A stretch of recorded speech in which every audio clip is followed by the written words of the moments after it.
Okay, Assalamu alaikum to everyone, and thank you for joining us. It is 9 a.m. by my time, and as you know, my time is satellite linked, so I'm never late. Dr. Sheikh, are you ready to go? Can we start off officially? Yes, sure. Thank you very much, Hussein. Okay. Dr. Sheikh, I've done something a little bit naughty. I just sent them all a short bio. It was a mystery until this morning who you were. So I just sent them a very short bio of who you were. And maybe that's the reason why like half of them decided not to join. I mean, if a professor is lecturing to us, then, we're not going to be joining, right? But a legitimate excuse. This is a good group of people. We've had, this is the 5th session that we're having, alhamdulillah. We've had close on to 95, 97% participation. And I think personally, the sessions have been going well. I certainly hope that they've benefited and learned a lot from it. And yes, there are some vocal people, many shy, but I'm hoping that in today's session, you'll be able to bring them out of the shell in that way. They're all over the country, primarily, mostly in Johannesburg or Gauteng, KZN, a smaller number in the Western Cape. But they all in Muslim schools or associated with the Association of Muslim Schools. I leave it to you, Dr. Sheikh. The rest is in your hand. Thank you very much, Hussein. Thank you for the introduction and for all of the facilitation behind the scenes. Ladies and gentlemen, educators, colleagues and friends, very good morning. Assalamu alaikum. Ahmed Shaikh is the name. I'm based in the city of Durban on the east coast of the country. It really is an honor to be talking to all of you this morning. We have a long time together, so we're going to have to find ways to make this conversation as interesting as possible. I'm sorry that it has to be online, but I guess we'll have to make the best of the time that we have together. And I hope that you're able to, at different points in our conversation, unmute and have some conversation. So it really is an honor to have everybody here. We have lots of material to get through, and I pray that God Almighty grants me the ability to share it with you in a way that's easy and informative, inshallah, God willing. So with those few words of introduction, we'll just take a second or two to share the presentation with you, and then we'll start our conversation this morning. But if anybody has any questions, either now or throughout the discussion, feel free to put it in the chat, raise your hand, and we'd happily break our conversation to take discussion points from you. Also, I must add that I'm thinking out aloud with you all this morning. There's no certainty in what we're going to say about the future. They're just provocations about the future. So you're welcome to debate them. In fact, they're meant to be alternative points of view in our conversation today. So I really would welcome you raising your hand or putting something in the chat, and we'll gladly take a break and give you the opportunity to share your thoughts and ideas. At this stage, you should be able to see our presentation. If we could just get a thumbs up from somebody in the audience so we know that the sharing is clear. Okay, thanks. Thank you very much.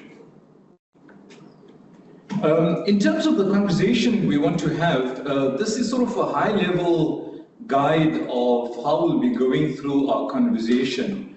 Of course, all of it is hopefully aligned to navigating a futures thinking approach to education. And by education, I'm talking about it in the broadest sense possible. All of you are in K-12 sector or in schooling education. I'm in higher education. And hopefully we can blur the boundaries this morning between schooling and post-schooling. And hopefully that lends itself and is generic and relevant enough for all of you. But this is the general idea of the way I'd like to navigate today's conversation. Let me start with something that we hadn't heard in a while. So 2020 was the period when the world shut down. And the period had a brutal impact on all of human endeavor not least of which education. And there were literally hundreds of millions of young people across the world that had to go into some form of emergency learning, and we went into emergency and remote teaching and assessment, which is incredibly difficult. But as we've got on this particular opening thought, there are the long shadows of the COVID-19 period, this wild card event, if you like, this black swan event. It's been called so many things that shut the world down and shut education down. But one of the long shadows of COVID, ladies and gentlemen, I want to share with you this morning is the statement that is the subtitle of COVID-19, that everything has changed, but also nothing has changed. And in some respects, this is, I guess, a provocative way of saying that education hasn't really caught up. We may have gone online, we did emergency remote teaching and learning, students have now come back, perhaps things are normal again, but I don't think we've transformed the way we do teaching, learning, and assessment. One thing we definitely are struggling with in higher education, and I don't know if you can identify with this from the schooling sector, is we really struggle with student disengagement. We really struggle with finding ways to get students to engage again, now in a remote format or in an online format, and sometimes at best in a hybrid format. There are now many new formats of delivery, high flex, etc. But it's really challenging to get students to engage again post the COVID period. So I don't know whether any of you have thoughts, and again, we'll be keen to hear if you agree or disagree with the statement that everything has changed, but really nothing has changed. Fundamentally, we have not transformed education. We have just gone back to different channels. So we went online during that COVID period. We've come back to on campus, most likely for all of you in person. And there may be some hybridity in some schools, but really nothing fundamentally has changed in teaching, learning, assessment, student engagement, student centricity, or pedagogical approaches post the COVID period. But I think there's also one other thought I want to share with you before I move on.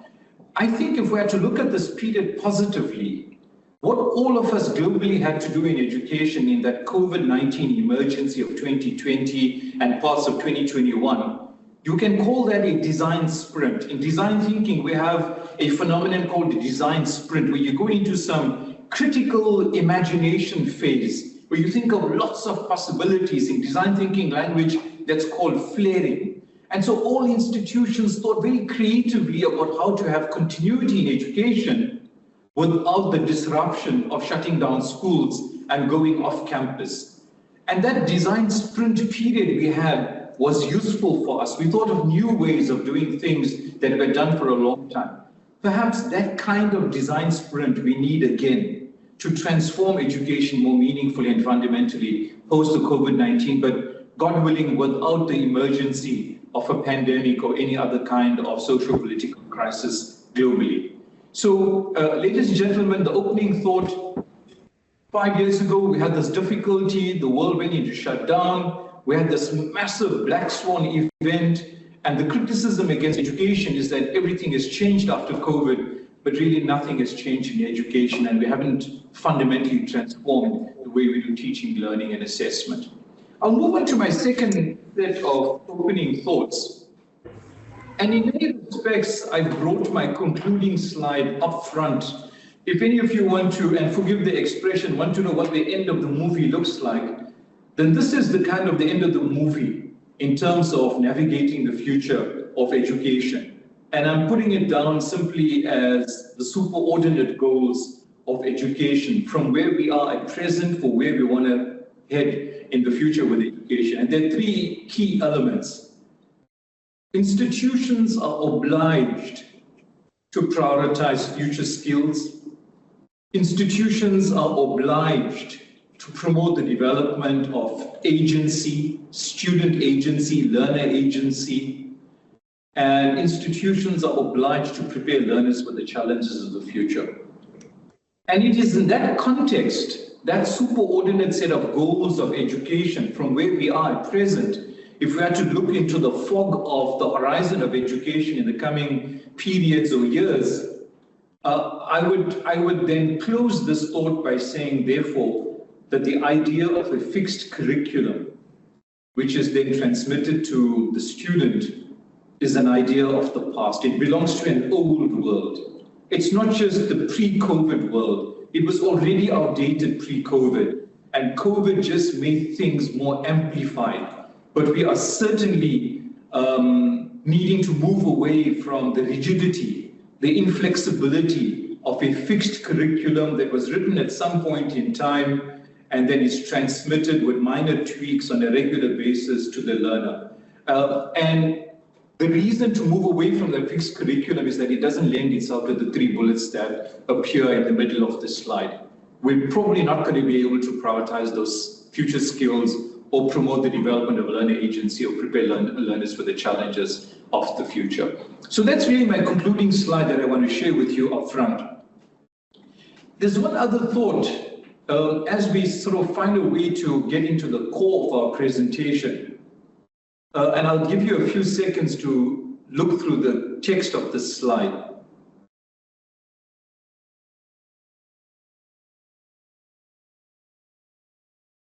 And the key idea, Javed's got a question on how would one define a fixed curriculum. Thanks, Javed.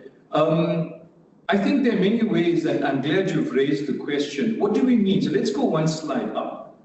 What do we mean by a fixed curriculum? I think that when we've got a set of planned activities, experiences, interventions in the way we mediate the curriculum for students, and if that cadence or that rhythm of activities is not agile, not subject to regular change, review, and if need be disruption, I will call that curriculum fixed. So I'm speaking in principles terms. I'm going to revisit this curriculum idea a little later in this presentation, but let's just deal with your question, at least briefly now, Javed. I think a fixed curriculum for me is the kind of approach that is taken in educational institutions where those planned sets of interventions to mediate the curriculum are not sufficiently reviewed. They're not agile enough. They seem to be cast in stone, and it's very hard to shift ideas around what should we do differently. So I'll give you a statement that is somewhat conceptual, but perhaps has some bearing on your question and what we're trying to address with regards to the agility in the curriculum design. At Regent, at my institution, we often talk about learning just in time, not just in case. And those mean two very different things, but it's very conceptual. Most qualifications in higher education, at least at university level and postgrad, most curricula are front-loaded with just-in-case skills. Meaning we think as curriculum designers, the student may need this in industry. So let's put it in, just in case they come across that scenario. This theory may support them, or this model may support them, etc. But I think that that front loading of the curriculum leaves no space for agility, because learning should ideally be just in time. And I think perhaps there is some bearing with the schooling curriculum.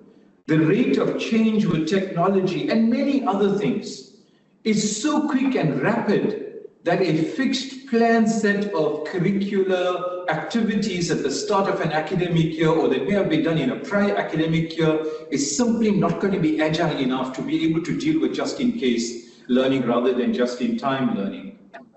So, but I certainly would like to revisit this idea of rigidity when it comes to planned and agile approaches to curriculum. Thanks, Javed, for your acknowledgement. Abdullah is suggesting that this is even deeper when it comes to Islamic studies.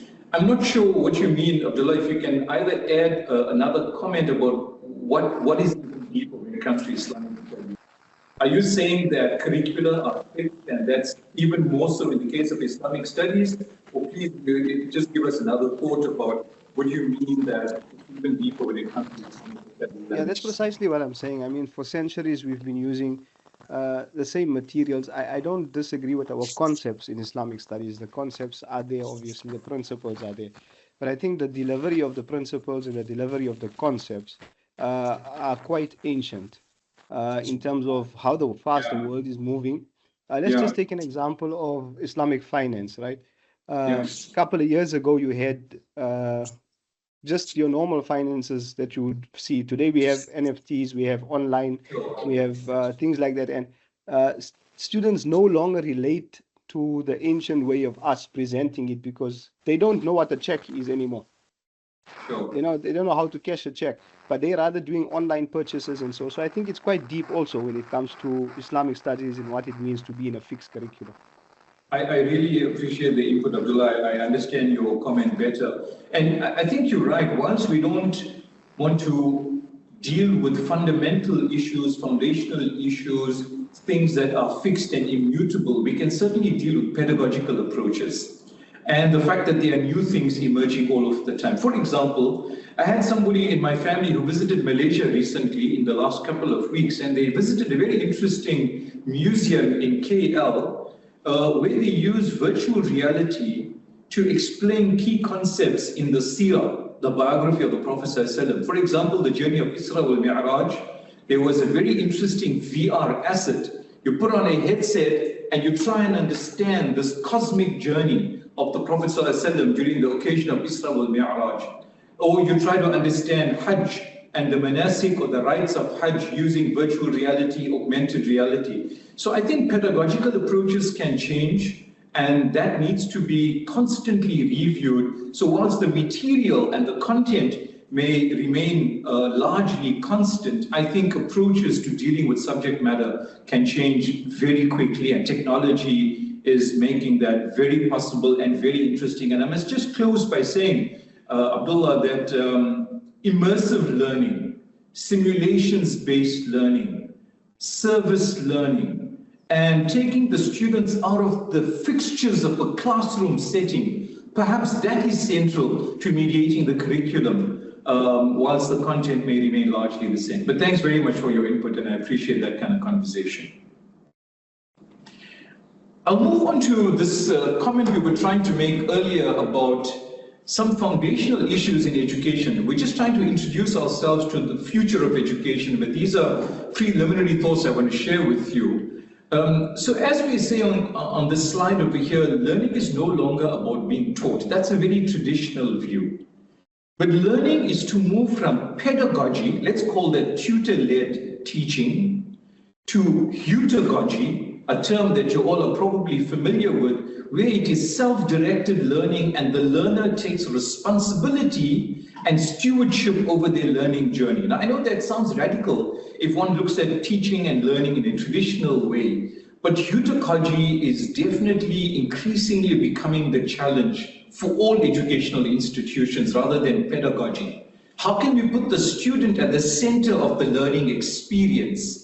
Because what we really want to do is build their ability to think about thinking, build their abilities to think about developing a compass, to find their own navigational tools in a way that is meaningful for the kind of complexity we find ourselves with.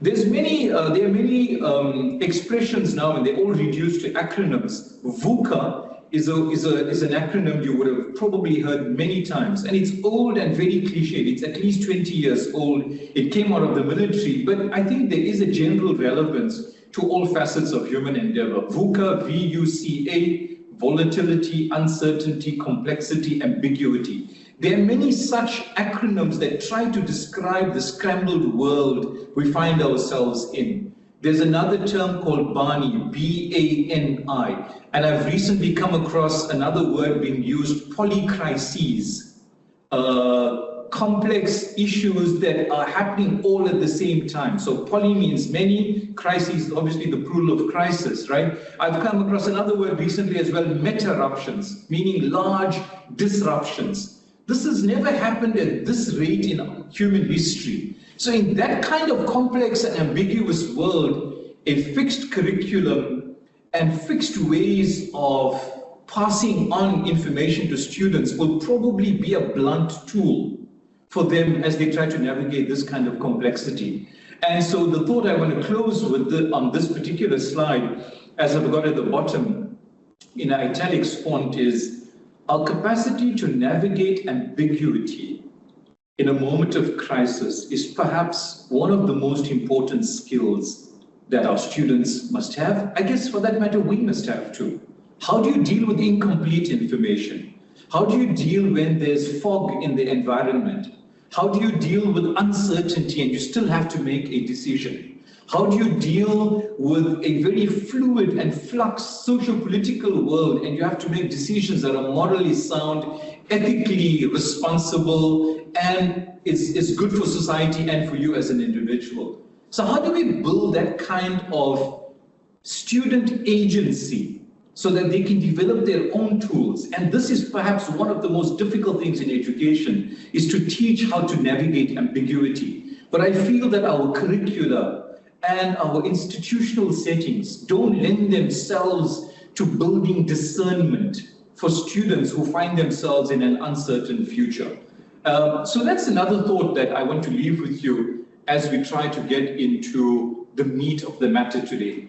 I'm going to stop at the end of this particular infographic for some reflections. But let me just quickly go through the graph you're seeing here. So on the x-axis is time, 9,000 years ago on the left-hand side to the current period on the right-hand side of the x-axis. And on the y-axis is the population on Earth in millions, right? That means we are at above 6 billion at present, right at the top of the y-axis. So that's the way the axes work. But let's just take that curve. If you look at that curve that looks pink on my screen, minus 9,000 years ago was, broadly speaking, the time when humankind discovered agriculture, that you could plant your own food and grow your own food, and farming and gardening, and the so-called start of the agrarian economy happened roughly 9 millennia ago. If we fast forward, so to speak, 3,000 years later, that's minus 6,000 years, mankind was regarded to have discovered pottery, the ability to build vessels out of clay and mud that could store your food and could store other items. And then if you take it 2,000 years later, that's roughly 4,000 years ago, man discovered the plow. So one could now mechanize, if you like, the tilling of the land for 5,000 years after the agricultural revolution had started. And then roughly 500 years later, we discovered how to irrigate fields rather than watering them by hand. Around that period, that's about 3,500 years ago, it's regarded that the first city, formal city with the roads and perhaps some street lamps and housing, urban planning, if you like, was formally developed. This was largely regarded as being part of the current Middle East, or that part of the world, possibly around Aleppo, Syria, and there are many debates about where exactly that first city would have been. Metallurgy was discovered roughly 3,000 years ago. And then soon after that, people say we're able to write. Mathematics was formalized as a science roughly 1,500 years ago. This was part of Arab and Islamic culture, as many of you know. Roughly in that period, there was the peak of the Greek and the Roman civilizations. That we're talking about 1,000 years ago. Now you'll see now population starts to grow. All of that happened when the global population was regarded as under 1 billion, right? And then you'll see around the 18th, 19th, 20th, and certainly in the current period, there's this rapid rise in population. So this is exponential growth in the pink line to where we currently are, which is at the top, sort of where the fifth industrial revolution question mark is. So the two things happen. Exponential rise in population. We are currently at roughly 8 billion, according to most records, that populate Earth. But there was the second dynamic in this period between the 18th and the 20th centuries, when things started to develop, technology moved a lot faster. You look at agricultural revolution to pottery, that's 3,000 years. Pottery to the plow, 2,000 years. The plow to the first city or metallurgy, 1,000 years. But suddenly there's all these white dots. What engine? That's the steam engine, the first industrial revolution, railroads soon after that, germ theory, the telephone and communications was developed, and then in the late 1800s, the automobile, and soon into the 20th century, we had penicillin discovered, DNA, aeroplanes, etc., to beyond where we are, which is post the fourth industrial revolution. So I think what we're trying to show here with this particular picture is a really fundamental concept around the stages of human development over the last 10,000 years and the amount of technology and the rate at which it developed. But let me close this thought by looking at where the yellow circle is close to the fifth industrial revolution. Perhaps we're beyond the fifth industrial revolution.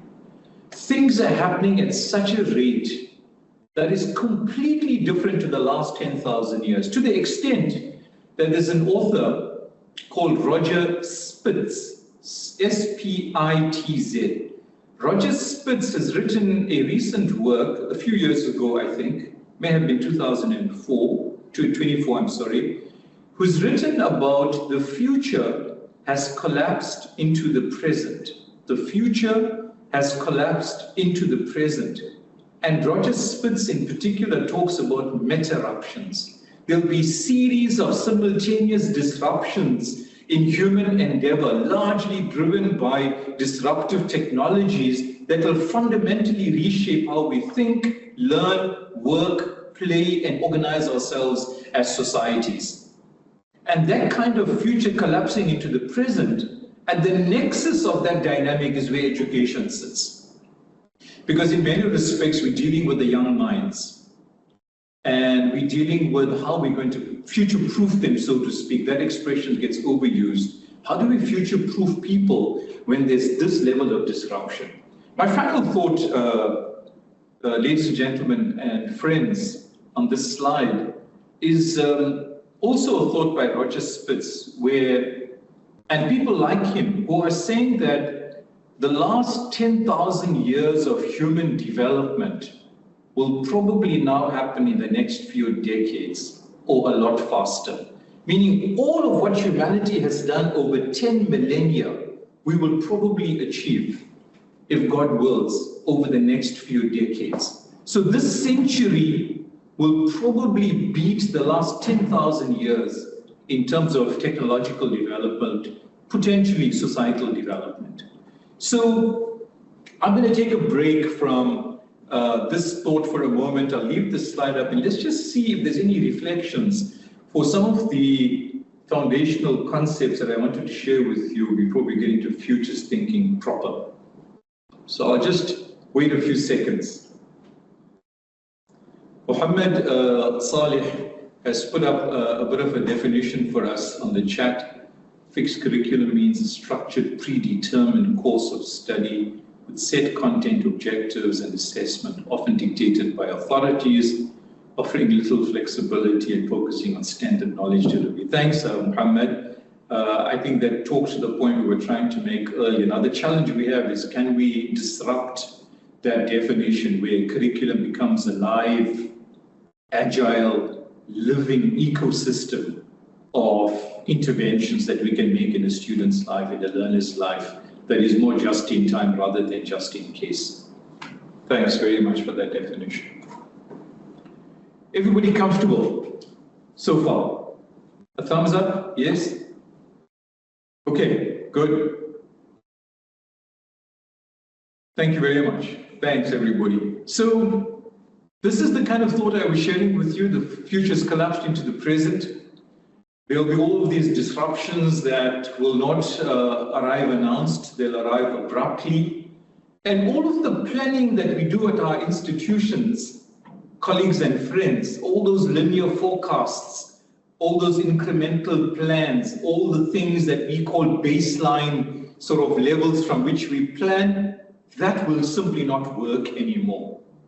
There's going to be all these shocks to our planning systems, and we're going to have to deal with that kind of disruption. But as we, as leaders in education, teachers, educators, HODs, as we deal with all of these multiple shocks to the system of education, keep in mind that student centricity implies that the student is at the center of the ecosystem. So they too are dealing with the future which has collapsed into the present.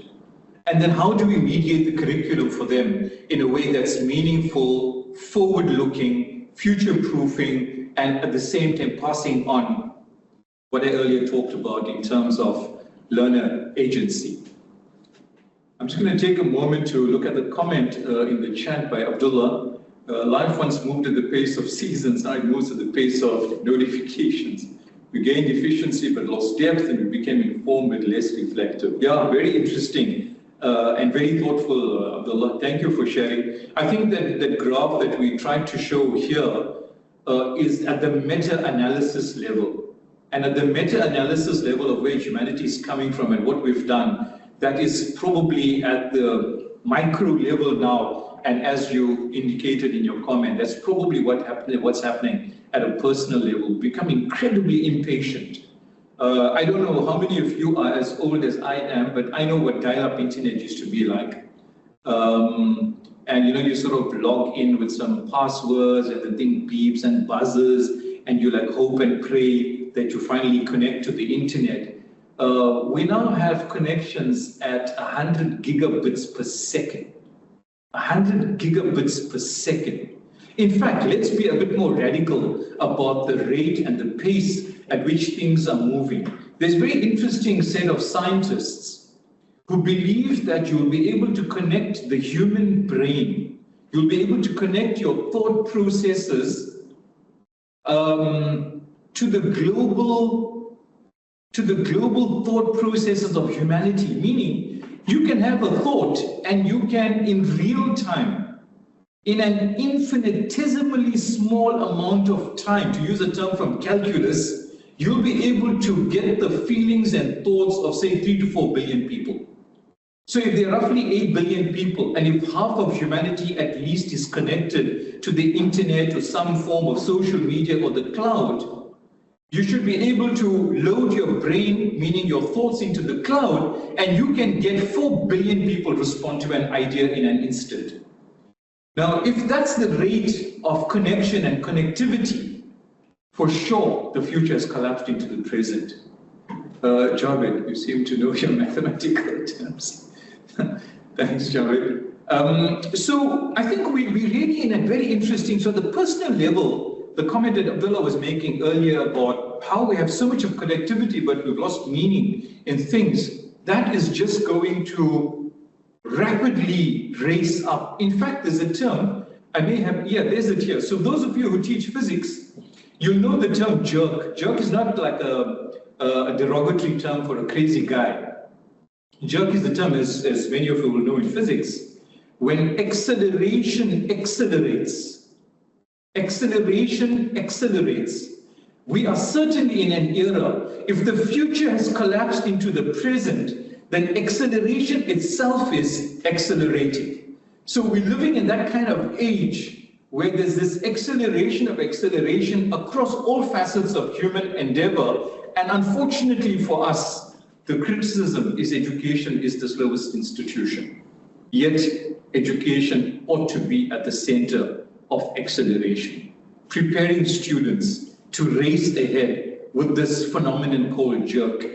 So, yeah, I think, ladies and gentlemen, I'm merely trying to paint the picture of context, because if there's any leadership that we are expected to reflect in the current environment of education and the ecosystem of education, then I think we need to understand the context of leadership very clearly. Whilst the future may be foggy, I think our leadership approach must have absolute clarity, God willing, inshallah. So, yeah, that's the kind of future we're living in. So again, let me take you back. Stages of human development, there's this exponential curve in humanity's growth in terms of size, but also technology and developments. And we're at the stage where the future's collapsed into the present. And in fact, what's actually happening is that we have the acceleration of acceleration. And education, unfortunately, is regarded as our slowest institution as we get through this I'm going to do perhaps one more slide, and I'll take another break to get, I see a number of you are saying that perhaps this is an interesting conversation for us to be having at this point in time. So I'd like to hear some of your thoughts, but let me just say one more thing. If we are in this era, and there's all of this immediacy and real-time engagement and the 100 gigabits per second kind of connectivity that we have, and the abundance of information, more than we can ever deal with, what is the role of education in this particular era? And I've got a very simple, if not simplistic formula. And they are conceptual issues, and I'd like your thoughts perhaps now or later in the session. Education in many respects has got two dimensions. One of them is that education is society's long-term memory. I'll explain that briefly. And added to that, education is also the foresight system for humanity. So what do we mean by this formula? What we do in education and in our institutions is we preserve what humanity has sought to preserve over millennia.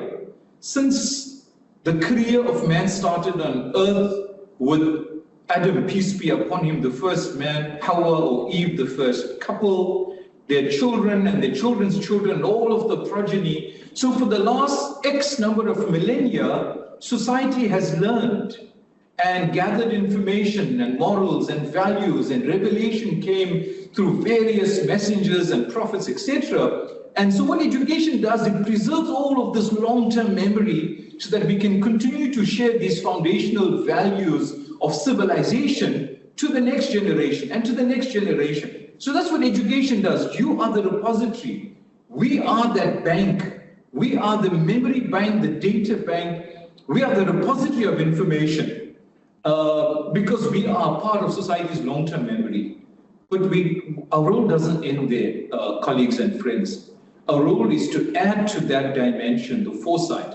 We can't just preserve the best of the past. We must prepare for the future. For students come to us for one purpose. They come to us so that they can don an outfit of skills and attitudes and values and develop tools so that they go into the future. Nobody goes to an educational institution to live in the past. Everybody goes with an expectation that they will become future ready through educational experience. And in many respects, we are at the center, at the nexus of not just preserving long-term memory, but also ensuring that education is the foresight system. And perhaps education does well the first part of that formula, preserving long-term memory. And perhaps our weak underbelly is that we're extremely flat-footed when it comes to developing foresight systems. And really the essence of our conversation today is about thinking about multiple futures, because we need to sharpen our skill set as educational leaders and teachers on developing a foresight system, because these are the two wings of the bird called education. This bird can't fly with one wing. It must fly with both wings. So let me stop there. I'm going to just take a moment to grab a sip of water. So I'm going to put my camera off for a second and take a sip, and then we'll be back. But I really would like to hear your reflections on something specific or general that we may have said in the last 20 minutes or so that we've been speaking. More solutions than anyone else. Dr. Shaikh, there are a few responses on the chat, but it would be nicer if some of the people came on, and the alhamdulillahs and the mashallahs are appreciated, but maybe something more specific and direct. What really caught your attention? What resonates with you? Something along that line. So please just unmute yourself and carry on. Thanks, Hussein. Anybody, anything specific? Any questions? Alternative views? Counter positions? Okay, let's see. There's a comment. The central question of the next century will be, will the human being remain the master of technology or become its servant? And deeper still, will the soul lead the world, or will the word continue to lead the soul? This thought may just be because I'm involved in Islamic. I really appreciate, Abdullah, your set of questions, sort of rhetorical questions. And I want to talk about technology a little bit later. In fact, I should have, at the outset of this discussion, indicate to you an apology that this is not a presentation on artificial intelligence. It seems that every educational presentation has to have artificial intelligence in it.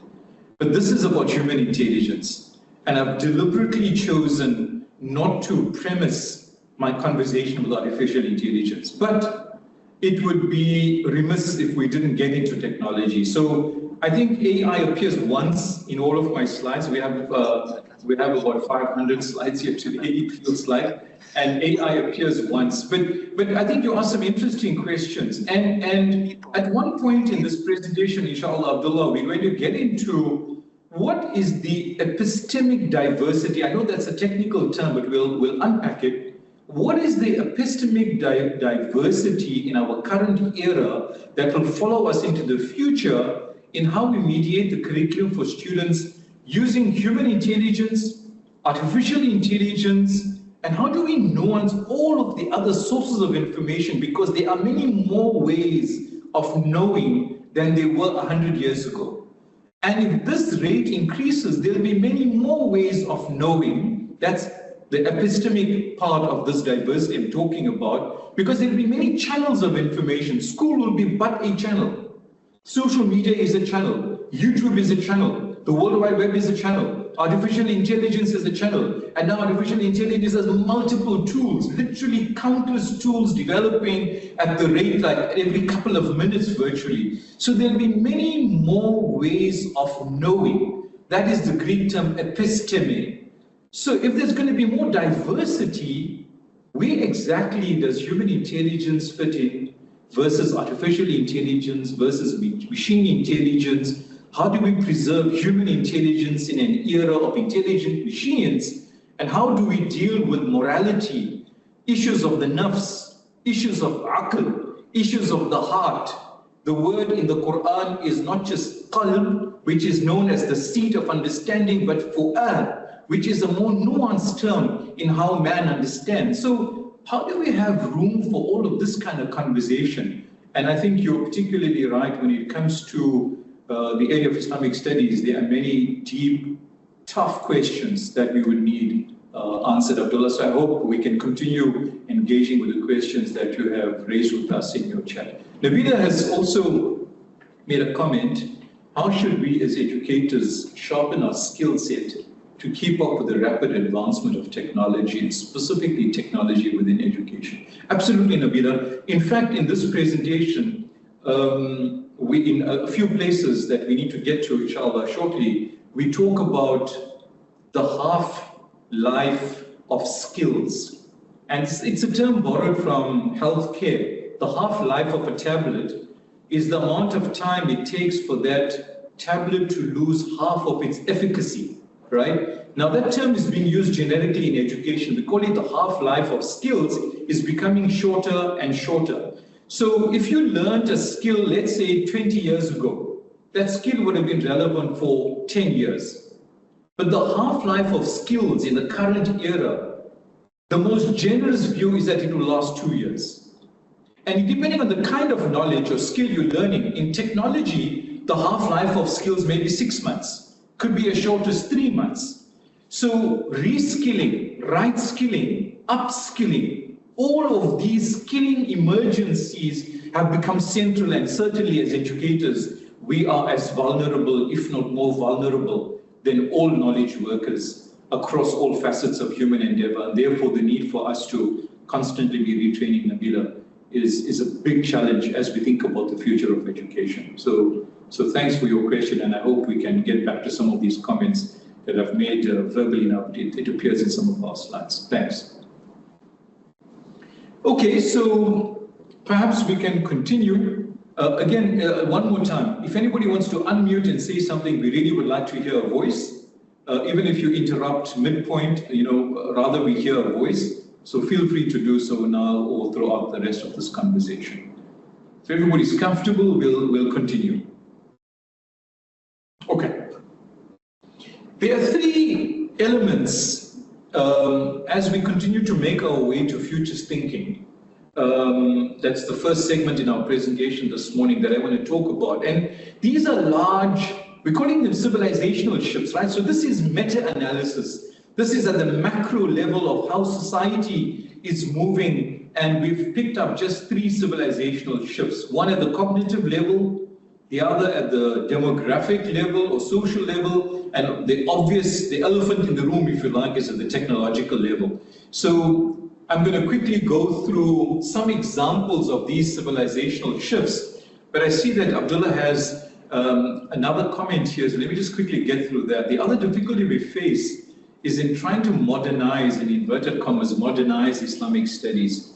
2 extremes appear: fossilized traditions and diluted modernization. Yeah, very interesting, Abdullah. I can understand the intellectual challenge behind how to modernize Islamic studies. And I would recommend, Abdullah, that if we get the opportunity, we need to talk about how do you deal with immutable concepts, fixed concepts, faith issues that are immutable, but you deal with them through pedagogical innovations that bring those concepts to life. And I think the issue is not binary. It's not either we're stuck in an old way or we find a way, we borrow from some so-called Western philosophical underpinning. I think that there are ways, Abdullah, if I may stop for an example that I intended to cover later, and perhaps I'll mention it now and we'll revisit it again. I take the surah of the Quran in chapter 18, Surah Kahf, meaning the sleepers of the cave. As you are all aware, this particular incident in the Quran in the 18th chapter is common in many respects to Christian theology as well as to Judaic theology, and of course in the Quran. So it follows all 3 faiths in some significant way. The story of the sleepers of the cave, which happened at some point in our history. And in that particular surah or chapter of the Quran, the 18th chapter, there are 4 major stories, if you like, or incidents. One of them relates to Moses, Musa alayhi salam, and his experience with a personality that the Quran doesn't name, but scholars say was probably called Khidr. And when he met this particular individual in the Quran, in that particular surah, around 64, the verse, I think it is around verse 64, the 18th chapter, Moses or Musa alayhi salam asked an interesting question. And I think there is a bearing on the question you have raised about how do we deal with Islamic studies. So Moses said to this individual, هَلْ أَتَّبِعُكَ عَلَىٰ أَن تُعَلِّمَنِ مِمَّا عُلِّمْتَ رُشْدًا. In the Arabic language, that's the verse. The translation will be, will you be able to allow me to follow you? I'm doing a loose translation. Will you be able to allow me to follow you so that you may be able to share with me عُلِّمْتَ رُشْدًا, guidance in an informed way that you have been taught. But the operative word, Abdullah and ladies and gentlemen, I want to focus on here is هَلْ أَتَّبِعُكَ. The question is, can I follow you? Musa alayhi salam, or Moses, did not say, tell me. He asked for an experiential visit with Khidr. And so let's call it pedagogy, to use a modern term. A lot of our material we teach in abstractions, in classrooms, in settings that don't lend themselves to student engagement. But really what the challenge is how to translate that into meaningful experiences. Because as you would know from that particular incident, many of you are familiar with the surah or chapter, there are many things in that experience that Musa alayhi salam, Moses disagreed with initially. He said, but why did you do this? And why did you destroy the shipboat? Why did you rebuild this wall for those people who were so inhospitable, etc.? And he didn't understand it, but it was the experiential part that I want to focus on. Attabi'uka, can I follow you? And so in many respects, teachers and educators and educational leaders are under this immense responsibility to translate challenging abstract concepts, especially in faith, in a way that lends itself to student understanding and engagement.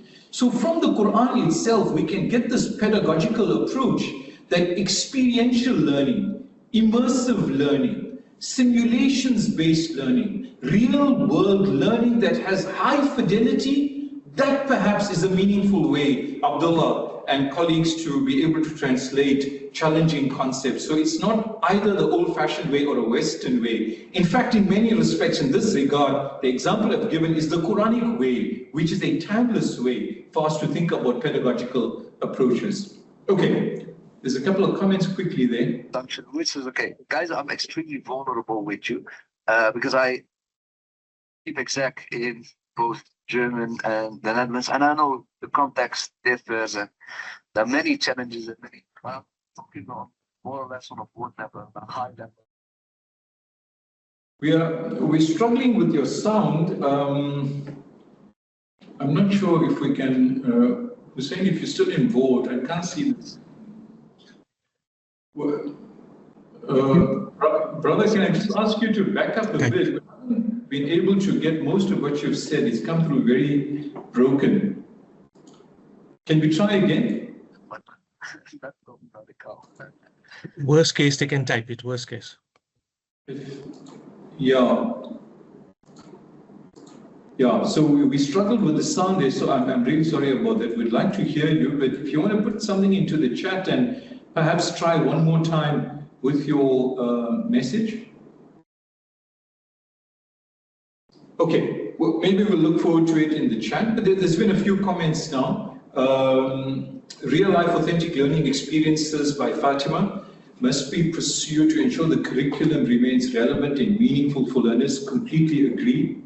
And then Siddiqa, if I got the name correctly, human intelligence is major deviation by AI, especially with students and students to follow. The true essence still lies with human intelligence as AI is complementary, not replace. Completely agree, Siddiqa, that it is meant to augment, it is not meant to replace human learning. And we have to think through carefully, how do we, Siddiqa and colleagues, how do we thoughtfully, how do we meaningfully integrate AI into educational experiences in a way that's value-adding, but at the center of the learning experience is human intelligence, and everything else is augmentation and supplemental, as you indicated. Frizana says technology has the ability to inhibit early development. That would be a real pity.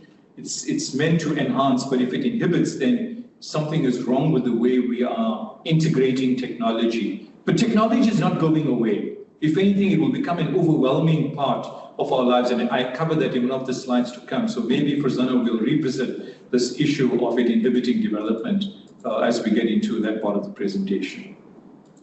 Okay, we'll move on. Abdullah, I hope we've given some response to your question, but we plan to, inshallah, visit them. So I'll return to then these major civilizational shifts that are happening. We talked about this a little while ago, the shrinking half-life of knowledge. One of the sisters on the call asked about reskilling and upskilling as educators. I can assure you that the half-life of skills is rapidly declining. Stuff you learn today will be good for a little while, a couple of months. In the world of technology, perhaps a few weeks even. And more generally, the half-life of skills is significantly reducing in terms of time. So the need to engage with lifelong learning is not about lip service anymore. We genuinely, honestly, and meaningfully need to deal with lifelong learning. If you're not learning something new every day virtually, it's as if you're going to teeter on irrelevance, especially if you're in the education sector. So this big cognitive shift about skills and the skilling emergency that we are faced with in education is massive. The second issue at the center, the big circle, we also talked about this a little while ago, is this epistemic diversity. And I've here been a bit more specific. So I've got three concepts here. Aql, so we can loosely translate that as thinking, critical thinking done through the brain, the mind, ruh or nafs, soul, and then there's akhlaq or character. And I think we need to figure out what is the interplay when it comes to the epistemic diversity in a Muslim school setting, what is the interplay between these elements, the thinking brain, the critical, rational reasoning, etc., and that must surely relate to the ruh or the soul or the nafs, and it must relate to behavior and character. And in the Islamic paradigm, these three are connected. So understanding is not just reasoning. So reason and revelation has to have a relationship. Text and context has to have a relationship. And therefore the mind and the heart, or head and heart as the expression goes, must also be related. But there's something more significant in the epistemic diversity that we need in a Muslim school setting. That the concept of ilm in Arabic or knowledge more generally in English, when a person acquires knowledge or ilm, it is not just for rational augmentation. It is not just for better quality of thinking. The gaining of ilm or knowledge should lead to better personality, should lead to better character, should lead to better values, should lead to better families, should lead to better societies, and should lead to better humanity. So the concept in the Quran of khayr ummah, the best of humanity, is connected to these concepts that we can call in the education setting epistemic diversity. So we are not through the curriculum trying to touch the mind only. That would be a limitation. That is thinking in a silo, literally. We have to connect that to the nafs and experience and behavior changing modification. And so I think that cognitive shift that is either weak or needs to be strengthened in an Islamic paradigm or in a Muslim school paradigm, that we don't teach in silos, we don't assess in silos, but we find integration or interdisciplinarity between the different ways of knowing, right? That is episteme. We have to sharpen our skill set through curricular experiences for students on integrating different. We don't want people to rationally hear something but not be able to incorporate it into their lives, or have what we call in some parts of management theory cognitive dissonance. You are told that a particular issue is part of your faith and should be part of your practice, but you struggle to actually translate that into practice. You can't have cognitive dissonance if we get this particular integration in epistemic diversity right in an Islamic curricular setting. Of course, the other two elements in this slide are obvious elements. Thinking with machines. You can work with an LLM. Most people generally talk about ChatGPT as being indicative of a large language model, but there are countless tools that we are inundated with. And what happens? It becomes intuitive for you to deal with that machine. You deal with a computer, with a laptop, with an iPad, with a tablet, with a device. You have WhatsApp on your device, which is mobile. You may use Meta AI, or you'll use ChatGPT, or you use Claude, or some other form of a tool, but you are constantly now seamlessly thinking with the machine. And that is affecting how you engage with cognition. And then the last shift that we're talking about, this at a very high level, and many other cognitive shifts, is cognitive agility, as we say here, is greater than content recall. How does the human mind engage with an intelligent machine in a way that augments personality and human cognition rather than just storing information for recall? That won't help in the kind of future we were saying we're going to get into earlier on with all these disruptions. We need navigational tools for students to decide morally, ethically, and realistically how to engage with a scrambled future. I'll take a comment from Abdullah. Muhammad agrees with something we said earlier. Abdullah says, so can we say in some way modern humanity is ascending intellectually but descending spiritually? I'm not sure, Abdullah. I'd like to think that that is not our case. I think the fact that there's greater cognitive shifts, augmentations, etc., is surely true. I'd like to think that we are not descending spiritually. And if we are, then perhaps perhaps there's an indictment on us. Perhaps we haven't been able to do this integration that I talked about a few moments ago in that big bubble at the center of this slide. Perhaps we're not integrating heart and mind and soul and character. Perhaps we are teaching in silos. Perhaps we are creating cognitive dissonance in the minds of our students where there's this rational engagement with theoretical concepts, but that does not translate into practical behavior and augmentation of the human personality. If it is the case, then it surely would be an indictment on us, among others, in our communities, Abdullah. But we're happy to chat if that is our current assessment, that intellectually we're racing ahead, but spiritually we are lagging behind. Farzana has a comment that the current CAPS that most of us follow test more human recall and not as much a cognitive ability that we would like. Agreed completely, Farzana. I think that there are these rigidities, and I guess another elephant in the room besides technology is going to be regulation and the CAPS curriculum aligning with national norms and imperatives, etc. I think that could be seen to be an inhibitor. But I think our creative challenge is how do we innovate whilst there may be many guardrails, so to speak, and regulatory prohibitions? How do we continue to innovate in mediating the curriculum in a way that builds that student agency so that they're able to build the navigation tools themselves? Abdullah, there's absolutely no problem with the question. I really appreciate the question. So don't hesitate for a moment to put something on the chat. I think this is adding to the richness of our conversation. And Abdullah, you are really helping me to not make this a monologue. I really would like it to be a dialogue. So I'm happy to stop. The slides are secondary. I don't want to do PowerPoint karaoke with all of you today. I really would like to have a conversation. So Abdullah, you and others on the chat that have been engaging thus far, really helping me in keeping this cognitive sort of dialogue going rather than PowerPoint karaoke. Let me take another break and ask if there's any other comments or if somebody wants to unmute and say something.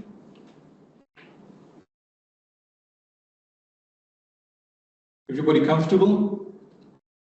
Couple of thumbs ups?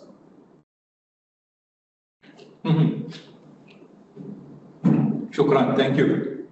So it's an hour since we've started. Apparently our attention span is 45 minutes in class. I wonder if that's different today. So we've got 3 more shifts to get to, and then we'll get to the end of a segment. So I think we need about 10 minutes to get to the end of this segment. Is that okay? We'll go for another 10 minutes before we take a stretch break. We'll probably then go off for a minute or two, and you can grab a cup of coffee or look at sunlight and come back. Okay, so fine. Everybody seems to be okay generally. Thanks, Zaida, with another 10 minutes or so. So the first major civilization, remember we're in civilizational shifts. We've discussed one of them, which is cognitive. Let's discuss social. Again, very briefly, it's very macro and somewhat simplistic. In the center, we've got something we all struggle with on a daily basis.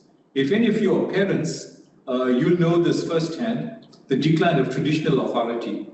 I guess as educators, you probably will know this also instinctively and firsthand. The kind of authority a teacher may have had, political leaders may have had in times gone by, military leaders, if you like, would have had in times gone by. All of that is in question.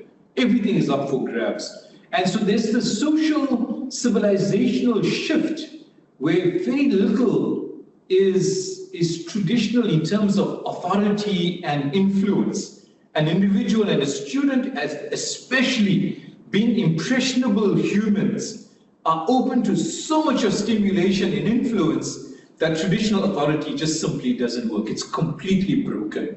And I think we can't ignore that fact. It's not just an irritation factor. This is not something that must be translated into some reward and punishment scheme. This is not about a better demerit system.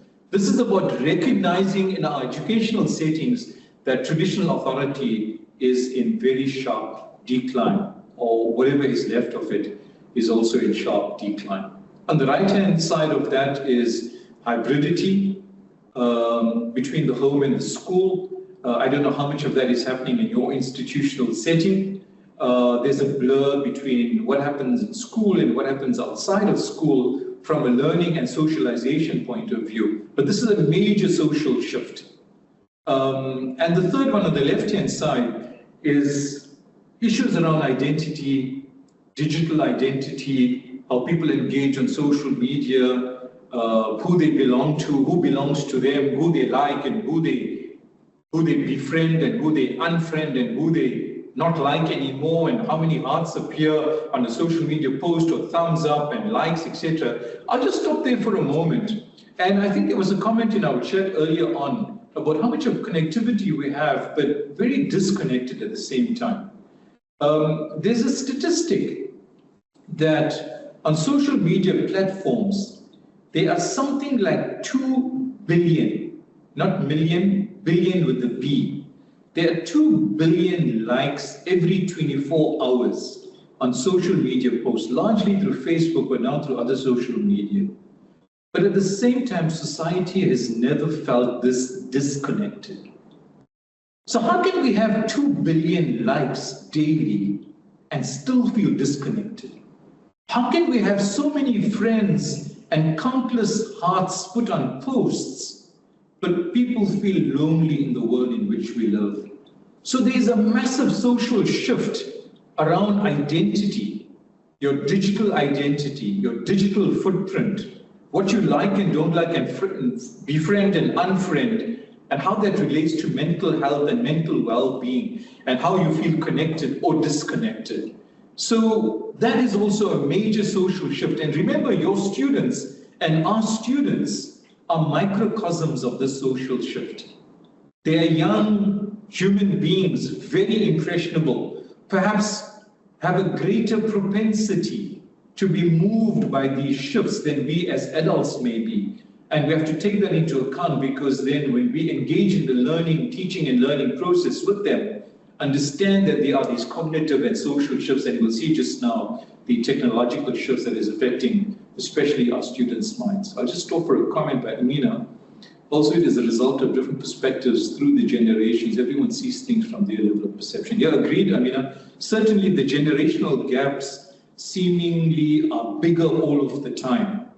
And we find it difficult to relate to our children. Our lived experiences and expectations are so vastly different to their lived experiences and expectations. And when we get into generational terminology, so Generation Z, as they call it, the American pronunciation, Generation Z, or Generation Alpha, which is now entering the world and the world of education, and the generations to come, and the digital natives, and the so-called baby boomers who are now leaving the global workforce, etc. There are such vast differences in our thinking and cognition and lived experiences. It's becoming harder and harder to bridge those gaps. And then how meaningful is then the learning and teaching engagement given all of these challenges behind the scenes? Certainly agree with you. Abdullah, also this question regarding identity, does learning within ideological isolation risk creating self-righteous individuals who believe they are morally superior simply because they never had to wrestle with complexity and discipline? Very interesting, Abdullah, very interesting question. I think we have this massive challenge in faith-based schools. And I'm speaking at a very general level, so don't take me too literally. I'm generalizing. I think one challenge among many that faith-based schools have is there sufficient diversity in the social setting in a way that simulates the society outside the school? And if we aren't able to simulate that diversity, are we going to create, as Abdullah is suggesting, this concept of self-righteousness and some chip on the shoulder, if you like, to use that expression loosely, that people somehow know better or are morally superior? If anything, Abdullah, this relates to, as many on the call would be familiar, the struggle that Iblis had in the Quran that is captured at the dawn of creation of Adam, when all of the angels were asked to bow and Iblis was in their presence, was asked to bow to man at the dawn of human creation. And Iblis, in his, let's add in inverted commas, in his rational response to the command as to why he didn't bow, he said, قَالَ أَنَا خَيْرٌ مِّنْهُ, I am better than he. And that kind of self-righteousness happened at the dawn of human creation. And if somehow that innate human failing, let's add now, if that comes out because of the way we build ecosystems in faith-based schools, then we are instilling in our students, God forbid, a really massive difficulty in their attitudes if they think they're better. قَالَ أَنَا خَيْرٌ مِّنْهُ. He said, I am better than him. And the ayah, as you know, continues about his substantiation for why he thought he was better. So I hope, Abdullah, that we are not going to instill these kinds of attitudes and values in a faith-based setting, because we can't fully show the diversity, religious and racial and gender, etc., to the extent that one would find in greater society. Muhammad Dodat has also got a comment related to Farzana's comment about the CAPS model. And Muhammad says, I think the teacher makes all the difference. Sometimes we may not influence curriculum development, but can change our teaching styles. Moving from pedagogy to heutagogy, as discussed earlier, for instance. This is why such webinars are key. Thanks very much, Muhammad. Yes, I certainly agree that we certainly can influence curricular experiences, even if we can't influence the curriculum design. But towards the end of this presentation, I want to talk about how we need to disrupt curriculum design and how we need greater latitude to make the curriculum more agile. So it's not just in case learning, but it would be also just in time learning. Shukran, Abdullah, for your comment. So let's see, where are we? Let's finish educational technological shift, and perhaps we'll then take the break that I promised a few minutes ago. I think this is a presentation in itself, the major civilizational shifts because of technology. There's a few things here. They're really, really macro and high level. Ambient intelligence. You know what I mean by ambient intelligence? Is that you and I, everybody on this call today, we're engaging with technology seamlessly. It's in our environment. It's on our persons. We go to bed with it, unfortunately. It's at our bedside when we're sleeping. We wake up with these notifications. We train our day with the notifications. Allah forbid, we rush prayer because of notifications. And we think with machines. So ambient intelligence in that sense means it's all around us seamlessly. It's become an intuitive part of our lives. And that certainly is true for your students, that their devices, as we often say, maybe I sound like an old parent now, is just like an appendage on the child. It's just an extension of their body. In fact, that's when you get far worse, when technology leaders are thinking about implants in human beings. As you all know, that's been done already in some small scale. What if technology is inside of you rather than on you?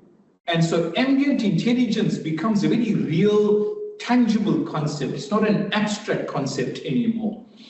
The big bubble there is ethics. It's bigger than the other bubbles of artificial intelligence. This is one of the few places I think that AI appears in my presentation, and digital life.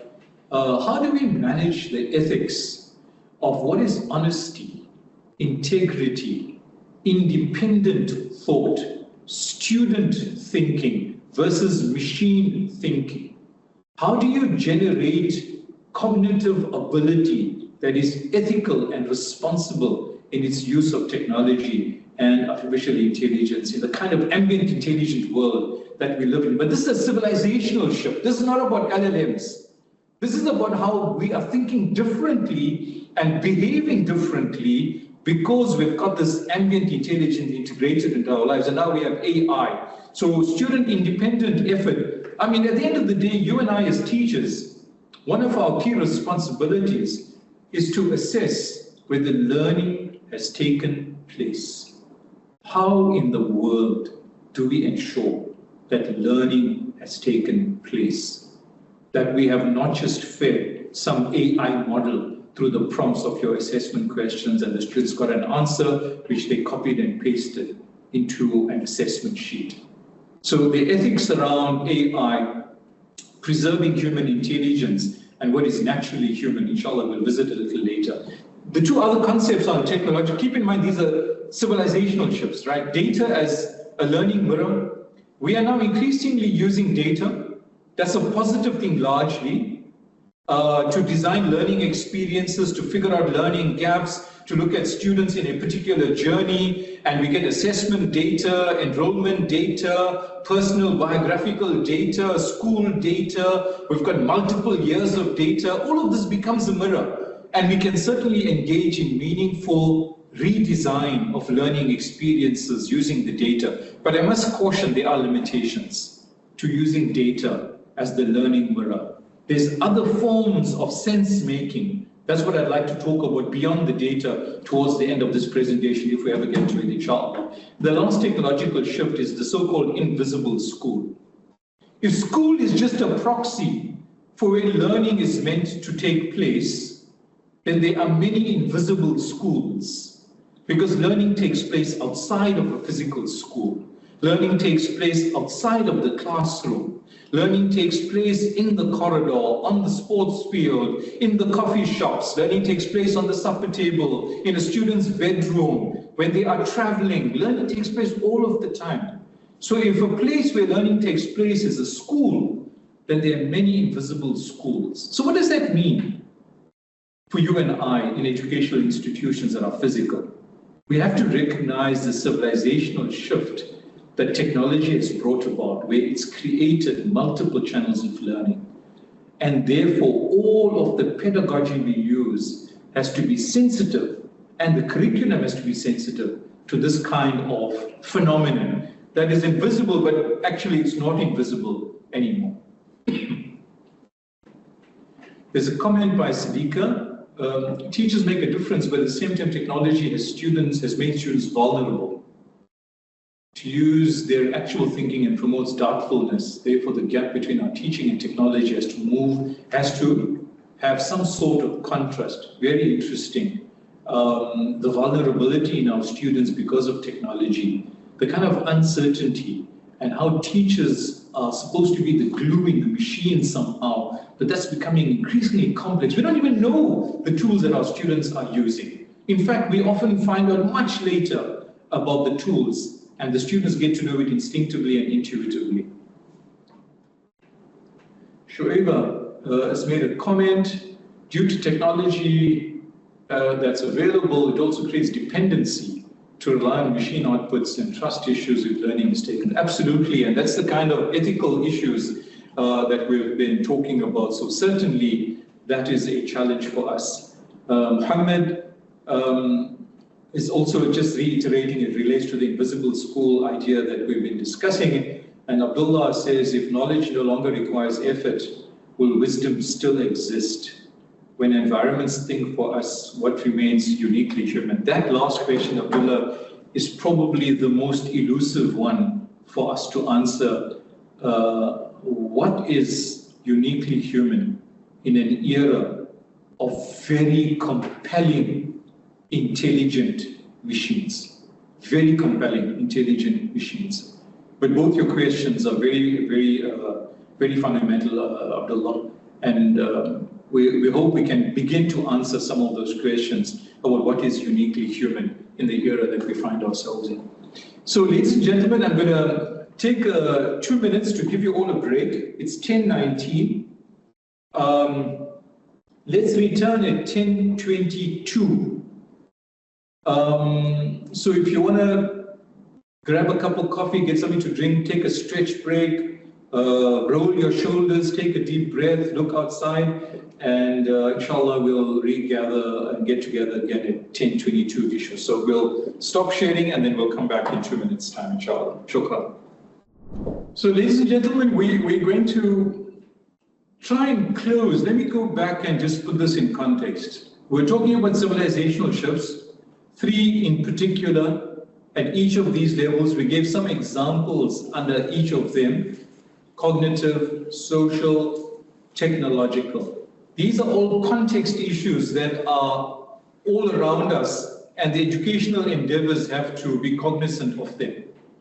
But to then bring this thing to a logical conclusion, I want to suggest there are new literacies required for leaders, educational leaders in particular.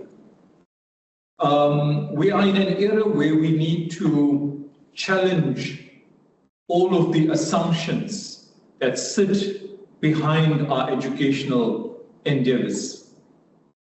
We have to definitely be testing new ways, prototyping, alternative futures. We have to disrupt the system in a positive, constructive, meaningful way.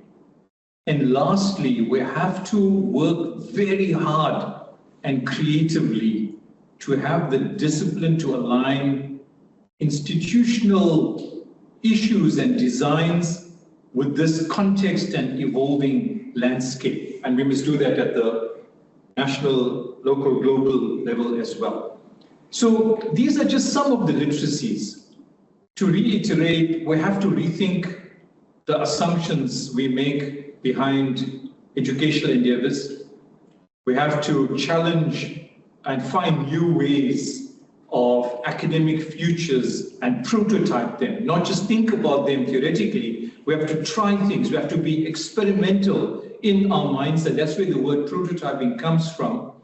And lastly, we have to align institutional design, because there's no point in us moving on a parallel track with the world, because as you all know, parallel lines don't intersect.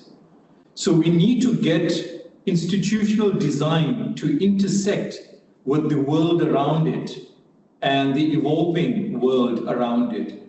If not, we'll remain in a parallel universe to where our students are, where society is, and where the world of work is heading. Some critical thoughts I want to leave with you, and this is really for you to think about in your tranquil moments, think about in your teams, think about in your institutions, in your board meetings, etc. And this is the first thought. Education is not fixed. It can be reinvented, but it requires courage, vision, and adaptive leadership. The operative word there is adaptive leadership, and a willingness to design something new. That's where the innovation comes in. This is the discomfort in redesigning an educational system, because you have to move away from the familiar and get into uncharted territory. And most people around you won't agree, mostly. This is there's an interesting theory that you may be aware of called the curve of adoption. The curve of adoption. And the theory simply says that when a new idea comes up, there's a particular curve. The different audiences that join that adoption curve over a period of time, those terms may be well known to you. Early adopters come first. Early majority comes second. Late majority come third, and then laggards come right at the end. But adoption has a curve, a cycle. And the early adopters are a minority. The early majority is slightly bigger. The late majority is even bigger, and the laggards, unfortunately, are also substantially large. That is the curve of adoption theory. So if you had to stick your neck out and challenge the assumptions, try to reinvent a new design for curriculum or curricular experiences, and find a way to align your institution, you probably will come up with resistance. In many respects, the message of the Prophet ﷺ in the Meccan period was following that kind of theory. Initially, very few people followed his message. Many rejected, and the rejection got more serious. And then finally, in the conquest of Mecca, more than 2 decades later, there was the late majority, so to speak, who embraced his message. This happened around the 8th year after Hijrah. So the critical thought here is about the kind of leadership required to fix education, or not fix education, but come up with a new system, disrupt it in a meaningful way, and that requires courage, vision, and adaptive leadership. It requires as I indicate a little bit later, courage and audacity, entrepreneurial audacity, finding new ways of getting things done to be able to reinvent educational models and educational leadership in institutions. The second set of thoughts I want to share with you, that again is for your tranquil moment, for your board meetings and for your institution-wide sort of conversations. There's a criticism that education is extractive. Extractive in that it is like mining. You're looking to get stuff out, but you're not necessarily a steward of that process. You take student data, you take students through a process, and you do multiple things as you scale your institution, but you haven't been a steward over it. So can a graduate leave education, either schooling or post-schooling, and not really be fit for society, and is overwhelmed by what he or she faces out there because the educational process was merely extractive and it did not have stewardship. It was not holistic. So for example, in post-schooling, which is the sector that I belong to, we are increasingly becoming extremely nervous and worried about graduate unemployment being the new face of unemployment. We live in a country which has about the worst or the second worst youth employment in the world. Nobody's worse than us. But the new face of that unemployment is graduate unemployment. Allah forbid, God forbid, that graduates are out of jobs, because education and higher education was meant to give them a vocation in life, give them the skills to be future fit, ready for commerce and industry and entrepreneurship. But actually, that's become a blunt tool. Is schooling going to go, God forbid, in that kind of direction? Because we're not regenerative in the system of education. We're not thinking in a long-termist way. We're thinking in a short-termist way. We're being very transactional with the system of education. A little later in this presentation, I hope to get to talking about the concept of the long now of education. The long now, meaning N-O-W now. There's a long-termism in an educational endeavor. It's not about short-term gain. We cannot be extractive in educational endeavors. We have to be long-termist in our thinking. And in the final analysis, the logical conclusion of education is that the human being flourishes, that society thrives, that educational institutions have an impact on society, not only on their students and their parents of the students, right? So there's this, the second critical thought. These are conceptual, abstract, if you like, concepts that we need to take into account as we engage in our educational endeavors with our respective institutions. So let me take another quick pause. Everybody comfortable? Anything on your mind? Any comment? Anybody has the courage to unmute and say something? I'm teasing. I'm sure many of you are courageous. Okay, everybody seems to be comfortable for now. Good. So we're going to go on to, I guess, what is at the core of the theme today is navigating. Kuna Matata, thanks, Abdullah. So the Swahili is well appreciated. The Futures Cone is a paradigm, is a theory, a way to think about the future that is at the center of our theme today, navigating the future of education. And what we are trying to do in this particular infographic is tell you that over time, there are multiple futures possible concurrently. But most institutions, they plan for one future. Most institutions plan for what is at the center of the right-hand side of this infographic, called the probable.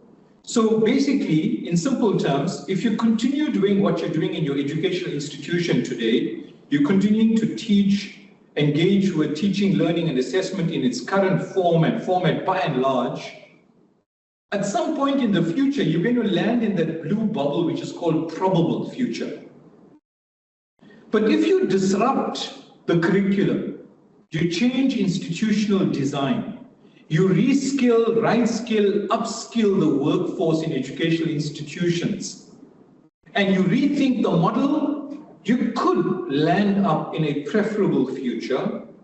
And Allah forbid, God forbid, we have wild cards on the scenario as well, like COVID, or major technological disruption, like artificial intelligence and other such disruptions in education and more broadly in society. In fact, there's an infamous South African called Elon Musk. Many of you may have heard his name, but more importantly, many of you may be reading the stuff that Elon Musk is thinking about. For example, besides putting people on Mars, because we've almost fully destroyed Earth, Elon Musk says that jobs and work in the near future will become optional. In fact, Elon Musk goes on to say something like, it will be like playing golf or doing gardening. You can choose to do it if you want to do it. But we can't imagine a future where work is optional. I mean, that sounds like an interesting future, right? So we don't have to be here on a Saturday, maybe engaging with work. But Elon Musk says that future implies in the next, I think he said 10 to 20 years, work will become optional, like gardening or playing golf. And him and others like him are also saying that society will demonetize to the extent that the availability of money will become less important to how you live your life. Again, it's a very difficult future to imagine. But these individuals like Elon Musk and others are saying this is going to happen in the next 10 to 20 years. That means the children you are teaching at the lower levels of school today, in the primary levels of school, in the early adulthood, work may become optional and money may become secondary. And a vocation will also become secondary. And you'll find other ways, I don't know, of living life, hopefully meaningfully, without this kind of structure in society that's very industrial in nature. It's a couple of 100 years old. So there are wildcard scenarios, major global events, maybe the internet will break, undersea cables won't work anymore. Maybe artificial intelligence will lead to some dark future, God forbid. Or there are, Allah forbid, pandemics, etc. So the point of the futures cone is that an institution must plan for multiple futures robustly. Don't only plan for a probable future. You must have a scenario for a preferable future. You must have a scenario for wildcard situations arising in your particular institutional setting or more widely in society. For example, I'm, as you know, in higher education, as Regent Business School, we regularly talk at the leadership level about society moving towards a degree-free future. A degree-free future. People increasingly are asking about the value of a degree. Why do I need this degree? Perhaps you have students who will also have similar content. Maybe you have children who are querying whether they should go to university or college or not. And employers in some parts of the world, mainly in industrialized economies, are saying that, look, I don't think I'm going to use the degree as a minimum requirement for some of the job placements I want to for. I want skills. There's an institution in the US, ladies and gentlemen, called Holberton. I talk about it regularly to my colleagues at Regent. Holberton has taken a 4-year software engineering degree in full stack development, and they've reduced it to 2 years. So they've time compressed it by 50%. A 4-year degree reduced to 2 years, number one, right? Number two, they don't have admission requirements. They have a series of boot camps. And irrespective of the age, students can attend the boot camp. If they can successfully solve problems in a boot camp, they can get into a software engineering degree. Thirdly, they don't charge fees. They have an income sharing agreement. Holberton is so confident about its employability strategy they guarantee that every graduate will find a job within 3 to 6 months with a big tech company, generally in Silicon Valley, and they will have an income sharing agreement with that student so they don't have to pay any school fees, so to speak. I'm giving you a real example of a real institution in the US. So we're moving one towards a degree-free future, but we're also disrupting educational models so fundamentally. Now, if the schooling sector, K-12, is a feeder to higher education, and if higher education is being disrupted now, not in the future, will that flow and seemingly likely cascade to K-12 and the schooling sector? And how do you plan for that? And what kind of future is your wildcard scenario? And how robust is your planning for that wildcard scenario? Increasingly, there are micro-learning opportunities for students. For example, institutions like Coursera. This is a large, very large global organization that offers skills at a micro-skilling level. Coursera has 9 million students in Africa. If it were a university, it would be the largest university in the world. Just in Africa, they have 9 million students. They have countless courses at a few hundred rands a course. And so young people and middle career professionals and senior professionals are saying, why do I need to go to a business school or to university? I just go and do all these micro-learning courses and I accumulate all these credits, so to speak. I don't need the credential, or I get a credential and I'm fine for the workforce. And when the workforce changes, I just go back and learn more micro skills. What if younger people were to think like that? And then there's no need to go to a formal school. It's 12 years gone of your life. There's another 3 to 4 years in a degree program. Let's not even talk about postgrad education. You are saving 16 years if you can just take a skilling approach to figuring out how to have a job in life. So we need now plans, because these are simultaneous futures, and our institutions must plan for all of these scenarios. So let me just stop there for a moment to digest all of this stuff with you, and let's see, Abdullah has a comment for us. How can schools balance preparing for unforeseen disruptions without overwhelming students? Does focusing on the long-term preferable future conflict with the current performance metrics? How should we measure the success of education? The goal is preparing for multiple future possibilities rather than immediate outcomes. Very interesting questions, Abdullah. They all are very relevant. I think the challenge and the kind of theory we're sharing with you here is that we are obliged to plan for multiple futures. We can't be binary, because the world has become this blur between one way or another way, and students are inundated anyway. So the question about overwhelming students perhaps is moot, because students are already overwhelmed. Just imagine the scenario, Abdullah and ladies and gentlemen. If you have students who do a lot of gaming. So outside of school, they play various games. I mean, you probably hear this from your students on a regular basis. So assuming a student spends many hours in the night, Allah forbid the whole night, playing a very high impact game, stimulation on the brain is at its peak. Fortnite, for example, which is an old game now. That's giving away my age, right? Assuming they're playing an interesting game for many hours in the night, and then they come to class the next morning. Firstly, they're tired. Secondly, they look at the whiteboard or the green board or the PowerPoint slide, and everything is static. Everything is static. But the entire night they were playing these games, it was the best animation possible with the most number of frames moving per millisecond. And then the teacher has got the static slide with content on something that is abstract. Isn't that student disengaged and already overwhelmed? So, but I think, Abdullah, in all your questions, those are those inherent challenges that we want to talk about today, and we'll need to continue talking about. How do we plan for those multiple possible futures? It can't be either the schools do this or the schools do that. It is how do the schools work on the probable, those are the metrics you talk about. How do you work on the probable that's likely to happen?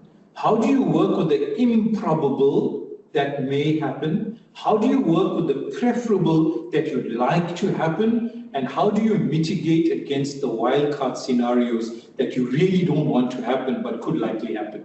And I think that kind of dilemma of scramble is exactly what our challenge is.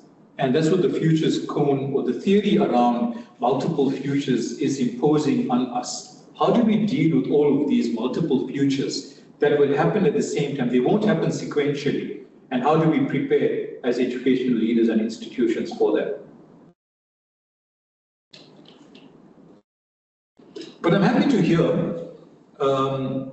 others in the room, so to speak, who would try to answer Abdullah's questions, in addition to what we may have said already.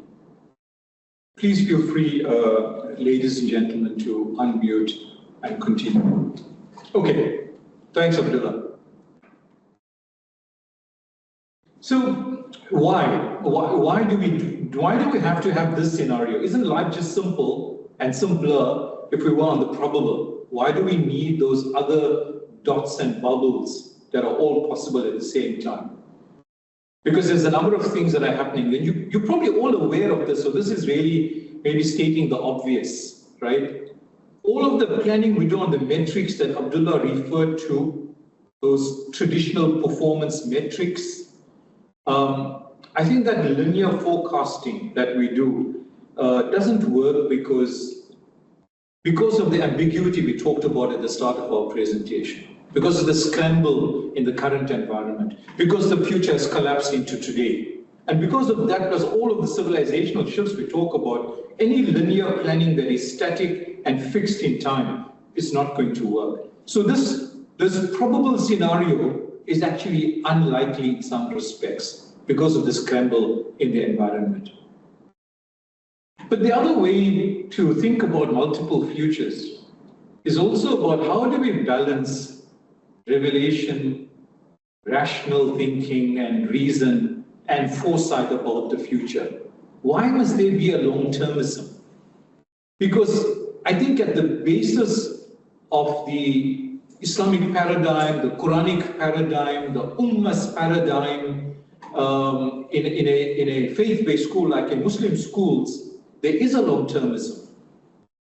One is asked to engage in moral behavior and doing the right things for society and forbidding wrong because of some deferred benefit to be given in the akhirah or in the next life, for some deferred benefit to be given in Jannah or in heaven, and to avoid some deferred punishment on the day of judgment and beyond. So there's already a long-termism. The Quran in repeated places or is replete with verses that talks about how do you send forth for the morrow, or وَلَلْآخِرَةُ خَيْرٌ لَكَ مِنَ الْأُولَى, or that the next life, that the afterlife is better and everlasting as compared to the prior life. There's already a long-termism in the Islamic paradigm. And that's another reason for us to talk about multiple possible futures. And also because as educational leaders, as teachers, educators, HODs, and futurists, hopefully, we are required to navigate ourselves and our students with multiple futures. You probably have heard this 1,000 times, so forgive me for repeating, that 50% of the students entering school now will do jobs that are yet to be created. I know you've heard that many times, but that's really serious. That's really serious. If half of your student population entering is going to do stuff that nobody has even defined as yet, how do you prepare them? That's like training astronauts for a place outside of space that you have no idea the conditions about. In fact, there's a very interesting series of documentaries on training astronauts that I think is so relevant for education. We are really planning a curriculum for our students to live outside of space, so to speak, somewhere in the observable universe. We don't know what the world of work is going to be like. We don't know what money will be like. Will there be demonetization? Will work become optional? Will institutions like universities exist? Will we be carved in stone? And will we become like museums to see where education used to take place? How will communication take place? So there's all of these uncertainties, but we are supposed to train students for that uncertainty. So one of the reasons is we are obliged to navigate those various scenarios ourselves, including preposterous ones or wildcards, because that is exactly what our students are going to be faced with. Let me stop for a comment by Muhammad. I think there are certain core skills that we may develop within learners. Remember, the goal of teaching should be to develop the skills and competence of problem solving, collaboration, critical thinking, communication, and agency, not to simply dispense content. This should prepare them to deal with multiple futures. Absolutely. So teach skills and not content. I completely agree, Muhammad. That's exactly at the heart of why we need curricula to be agile. They are transferable skills, like the ones you've indicated in your chat there, Muhammad. Critical thinking, collaboration, problem solving. Absolutely. There's a very interesting institution called Singularity University. It's not a university, and it's not about singularity, but it's called Singularity University.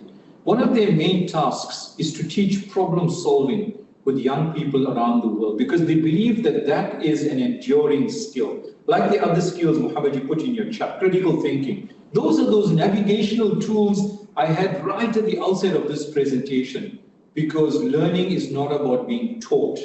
They need to develop their own skills, and they must engage in self-directed learning. And some of these enduring skills, Muhammad, you've put in the chat, is exactly what is at the center of the educational experience going forward. So that students have agency, as you've also said, and independence in how they craft a future for themselves. So definitely teaching content only would probably be a major failing on our part, and that we do need to teach agency and all of these enduring skills. So thanks very much for your comment, Muhammad. Anybody else? Everybody comfortable so far? Keep in mind that we are dealing with this theory. We're dealing with multiple futures and the reason behind multiple futures. Now, I want to stop for a bit of an activity. Let's take these 4 futures.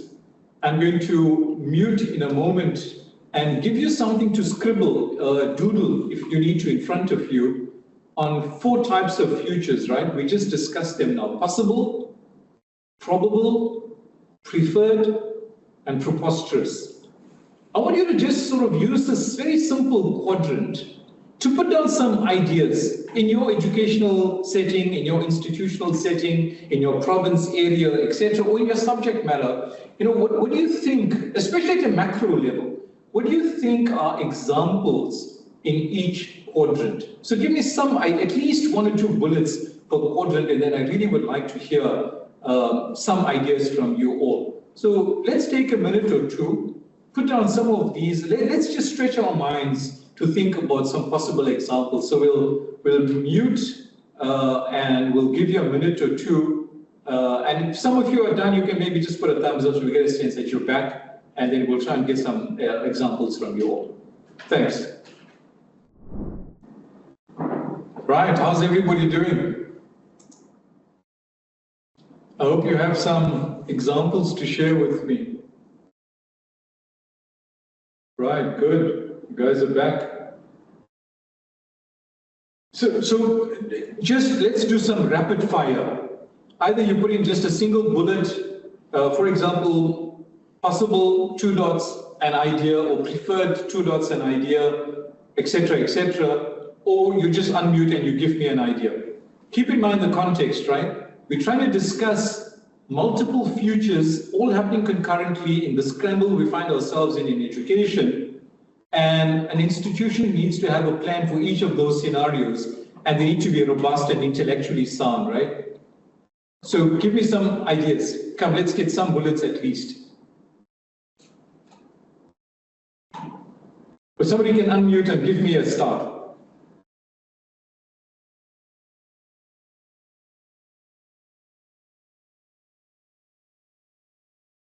At least one. If you want to nurturing a generation. Abdullah, we'll allow you to comment. We're not like GPT that we restrict, Abdullah. You can comment, Abdullah. You haven't exhausted your tokens, Abdullah. Yeah, salam. I thought I'm done now. My fingers are sore. No, it's not. Go ahead. I'm still thinking. No, that's fine. That's fine. That's fine. We don't need to pick on you. But let's, ladies and gentlemen, let me give you some examples. These are just rough, sort of crude examples of possible futures, right? What if there's modular-only students going to school? This is happening in higher education already, right? Modular students. So can Dr. Shaikh, yeah, Dr. Shaikh, maybe just see the comment. Make decisions that uplift learners and not just meet. Oh, that's very interesting. So a fundamental shift, and I guess that would be preferred, right? I'm trying to figure out which future it fits into. So make decisions that actually meaningfully uplift learners from Nusayba and not just meet policy. So let's go beyond the transaction of education. Let's go outside, if you like, of the policy environment, so to speak, in a responsible way and actually uplift people at the center of the educational endeavor, which is the student, right? That's taking student centricity very seriously and not paying lip service to it. Thanks, Nusayba. So, possible futures, modular students, post-classroom schools, or probable futures, hybrid schooling, human-machine learning teams. We could have in preferred futures things like purpose-driven education, teachers as a learning architect, not just transmitting content, not being a voice-over for a textbook, right? And it would be preferred if teachers were seen as learning architects. You probably have heard many times this old expression that in the old days, a teacher was a sage on the stage, but a teacher is meant to be a guide on the side presently. So that's very cliched. But that needs to move further from a guide on the side to a designer of learning experiences. So the teacher is not there to transmit content. The teacher is a learning architect. The teacher is a curriculum designer. The teacher is a visual artist. The teacher is a moral guide. For example, a murabbi, a muallim, a muaddib, right? All of these terms that you may use in your setting in a faith-based school, the teacher's role is fundamentally changing, and that should be the case in a preferred setting. There are others there from Amina, preferred making sure learners are adaptive. That's a big issue. How can we give them the skills to think on their own and be able to adapt to circumstances that are changing quickly? So there's no fixed curriculum that can actually teach that. It's only an adaptive curriculum that can teach this adaptive ability to deal with incomplete information and some of the things we talked about at the opening of our presentation. Muhammad Hansa talks about schools based on specific intelligences rather than school. Oh, very interesting. Very interesting, Muhammad Hansa. So can we teach based on specific intelligences? Now, you may be referring, Muhammad, and you can clarify if I'm wrong, you may be referring to a theory around multiple intelligence theory. But oftentimes, schools are based on one type of intelligence, a rational, logical way of knowing, right? That's not epistemic diversity, but multiple intelligence would imply that human beings innately have multiple intelligences, visual intelligence and social intelligence, besides rational intelligence, spiritual intelligence, etc. So I'm not sure if you were referring to that, Muhammad, but thanks for your comment. Another possible future by Fatima Bakrs, virtual reality used for lessons. Absolutely. If the learning process has to move to experience, then virtual reality definitely is but one mechanism in moving that to a more immersive environment. So mixed reality, extended, there are already assets for mixed reality to be used at the school level in almost all of the major subjects. The issue is, can we plumb this kind of pedagogy and immersive experience into the curriculum. We go back to how rigid or agile our curriculum is to use virtual reality or to use immersive environments in a meaningful way. So that's definitely a possible future. In fact, it's currently probably happening in some places. Abdullah Badat has an idea, developing a program that blends Quran, Seerah, and Islamic ethics with long-term thinking skills. So the key components will be moral foresight, lessons from the stories of prophets, companions of the prophets, historical scholars highlighting long-term consequences of choices, critical reflections, students analyze Islamic rulings in historical context and discuss modern applications. It seems to be a very interesting, contemporary, progressive, if you like, perspective that you're sharing with us there. So I think that could be a preferred future, right? That's probably how you meant it. A very dynamic kind of program that integrates and blends the Quran, the Seerah, Islamic ethics with a whole lot of long-term thinking skills. I really appreciate that comment, and certainly it's something we should now start plumbing into our curricular experiences. Preposterous. Muhammad has attempted a preposterous one. Muhammad Dodat. Learning is completely run by AI. Teachers become obsolete, right? Okay, so Muhammad, I don't guarantee your safety after that comment. But yeah, that's, of course, there's a smiley face there. But I think that in some instances, this is probably being pursued in some institutions. For example, I talked about Holberton earlier on.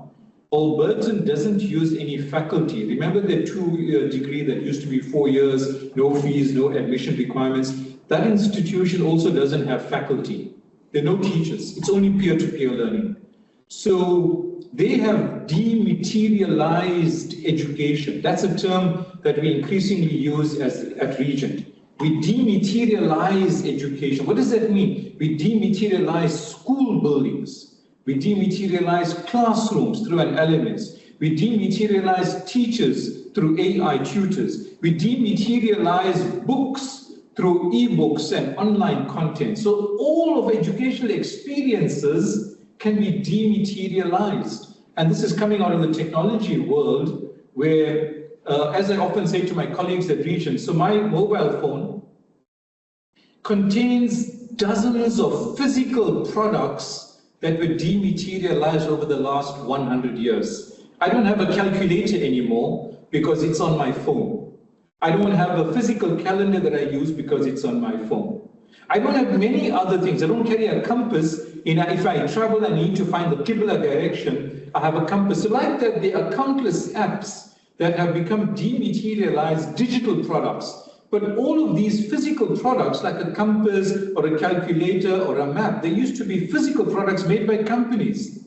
That means those companies have gone out of business. They've been dematerialized too. Why should education be something different? Education is not an island. Education too is being dematerialized. So the concept of AI tutors running the scenes is not just a future, it's currently happening. So that is something we should definitely be focusing on. Let's see, Zuleika. Barde, a possible future, lifelong learning, prepare them not for the now, but for the future. I really like that.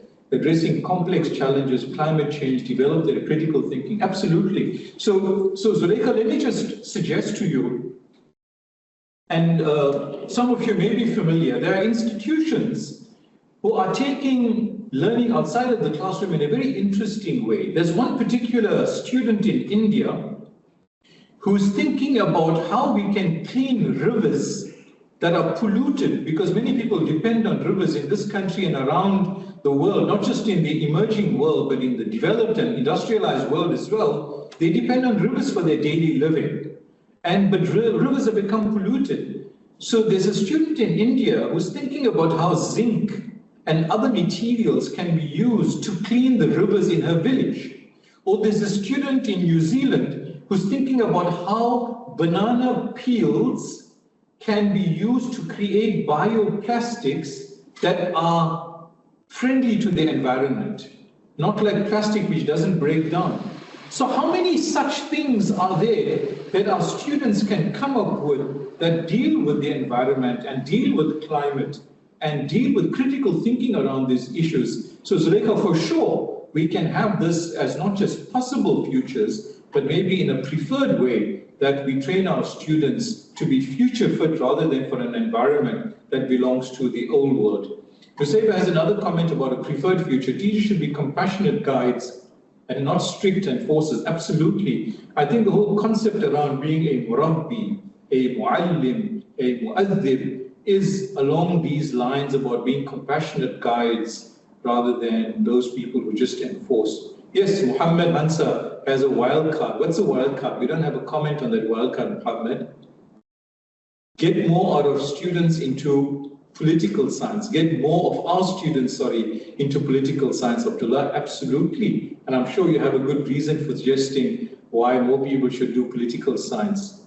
Brighton says a preferred future, rethink about the curriculum to make space for essential skills. The curriculum should not make our learners containers of theoretical knowledge, but practice. Absolutely. Let's actually create learning that's meaningful for real work, that has high fidelity with the real world, rather than teaching theoretical abstractions and content for the sake of teaching, right? And Muhammad Hansa, people move away from technology completely and return to the original traditional methods to protect the thinking abilities of man. Now that's an interesting one, where people move away from technology and return to the more fundamental ways of learning. I really like that thought, Muhammad. Is that a possible future? I think so.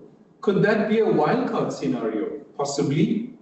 I think people at some point will just say, we're done with this technology thing. We're going to go back to living more simply. In fact, Muhammad Hansa, I'll share with you that post the COVID period, many people around the world wanted to go back to more simpler ways of living. Many of these ideas came about during the lockdown, when people started growing their own vegetables and harvesting rainwater. Some people sold their homes and moved to tiny homes. Others sold their homes in the cities and they moved to rural areas. Some people started becoming homesteaders. This happened just in the last 5 years. So could it be that there are these people who also shun this pervasive technology and they move to different ways of living? How do we take care of those kinds of students who may be in our institutions? And Nusayba has another comment about a preposterous future. Maths not taught as a standalone subject,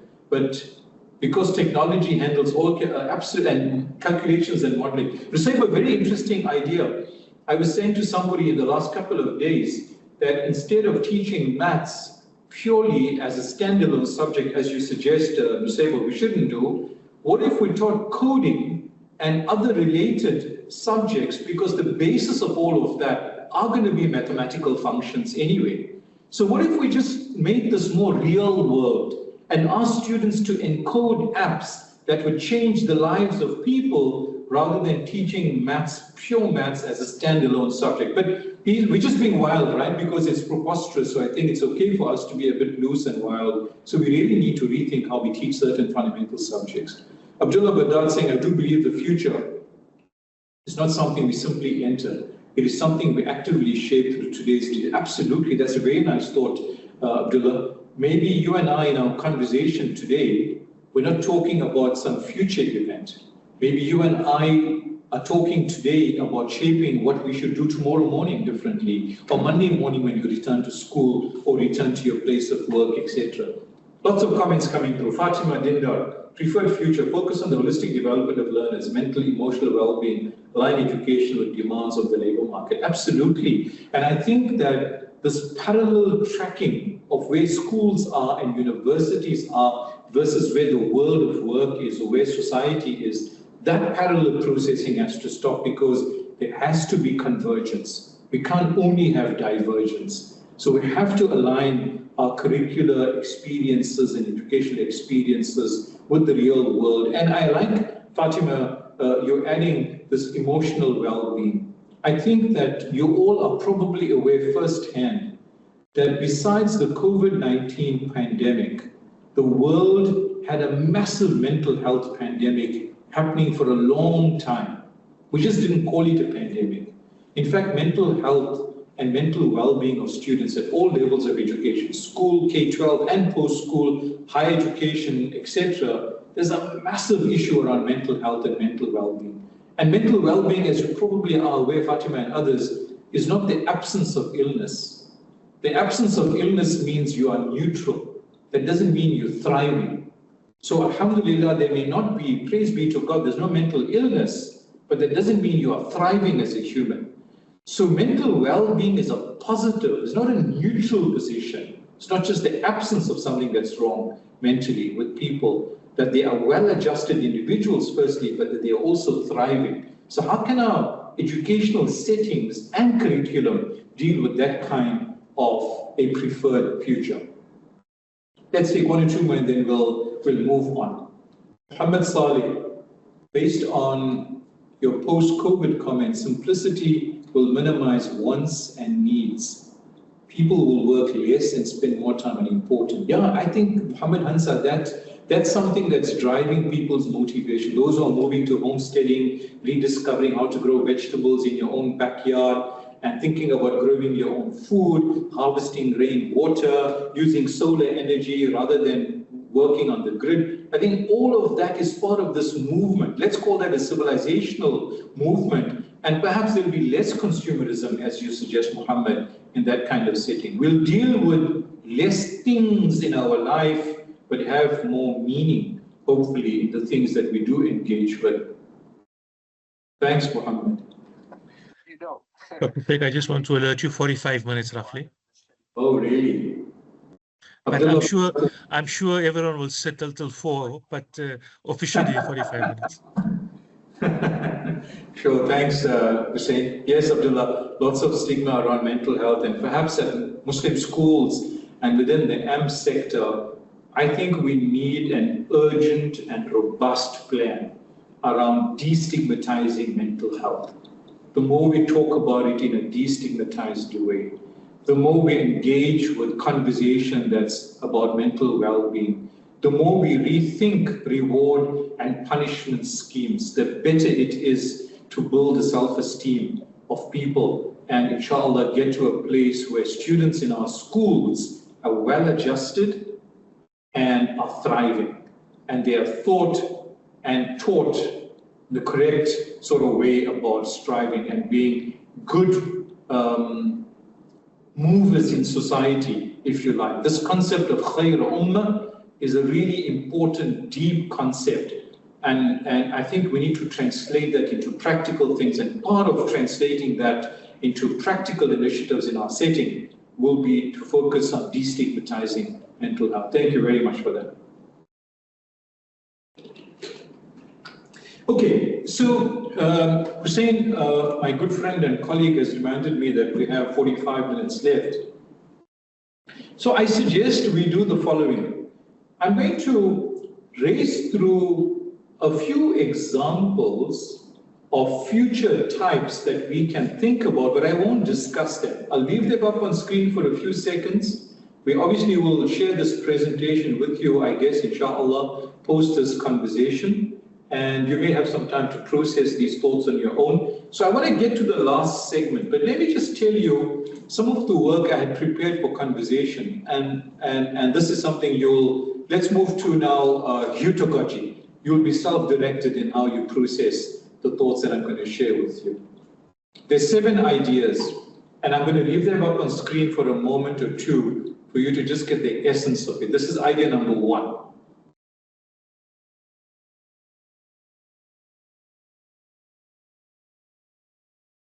So I'm looking at benchmarking. This has come out of a study I've done, benchmarking institutions around the world, K-12 and post-schooling, higher education. And these are some generic lessons I've drawn out for possible futures. So the first one is about purpose, not precedent. Let's not use old models. Let's not focus on rankings. Get away from the transactionalism of schools and move away from rewarding high grades when people are not fit for society, notwithstanding cum laude passes and summa cum laude passes, etc. It's all about identity.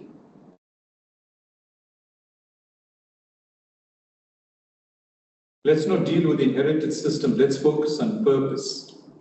Let's move to number 2.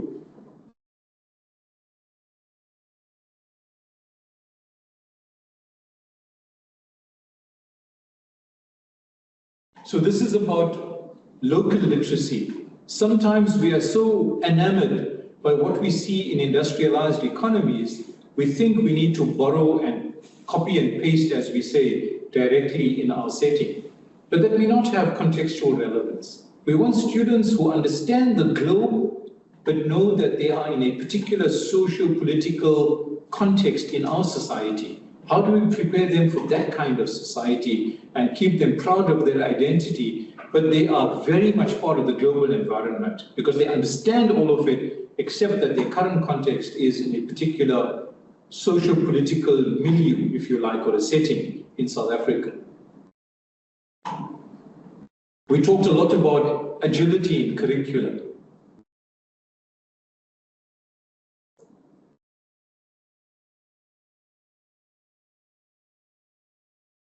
So the first bullet's like super important. This is what we were saying at the outset, and many of you commented on this. Let's treat the curriculum as living, as a living ecosystem, as reviewable. That's not haram to review. That's improvable, that there can be continuous improvement. The principle in Japanese called kaizen. You constantly tweak until you get better. In fact, kaizen is very aligned to character building in Islam. You constantly improve, salah to salah, Jumu'ah to Jumu'ah, Ramadan to Ramadan, Hajj to Hajj. There's this constant improvement happening at the individual and at the collective level. So the curriculum must be treated as a living, reviewable and improvable and not just fixed. I know there are issues like caps, there's regulation, etc. So there are those parameters that are seemingly inhibiting factors. But conceptually, we must treat the curriculum as a living system. And it should evolve as fast as the world it prepares students for. I was going to talk about Musa alayhi salam here, and but we discussed that example earlier in response to a question that I think Abdullah had raised. And I think that part of curricular experiences is immersion, is simulation. And the example I gave of Musa alayhi salam and Khidr in the ayah, Hal attabi'uka, that we need to translate theoretical abstractions into lived experiences. There are many other examples in the Quran that perhaps we can talk about on another occasion, but keeping the curriculum live and dynamic and living and reviewable is the main idea. Point number 4. I think these comments were made by you all also in the chat. It's not just content accumulation. It's about training the mind to think differently, training agile thinking, fluid thinking, flow thinking, not concrete thinking. So things are not generally black and white. There's a whole lot of nuance in between. And how do we train the mind to consider all the propositions? How do you deal with incomplete information? How comfortable are students with being uncomfortable in their environments? All of that is connected to cognitive agility. Interdisciplinarity is a big issue. Somebody said earlier, we teach in silos. Maths stands on its own. It's disconnected maybe to other things. But the interdisciplinarity is the way the world works. And problem solving is, as many of you have said also, part of the enduring skills. Education should teach how to think, not just what to remember. All of the remembering machines will do for us. The big issue around what is the role of the teacher in the current era. Pedagogical imagination. Hard, it's a hard thing to do, but that's where the creative challenge lies. How do you become culture carriers, mentors, learning architects, as we said earlier? How do you become a designer of learning experiences? You're not just the voice-over for a PowerPoint slide. You're not the voice-over for a book that has to be read.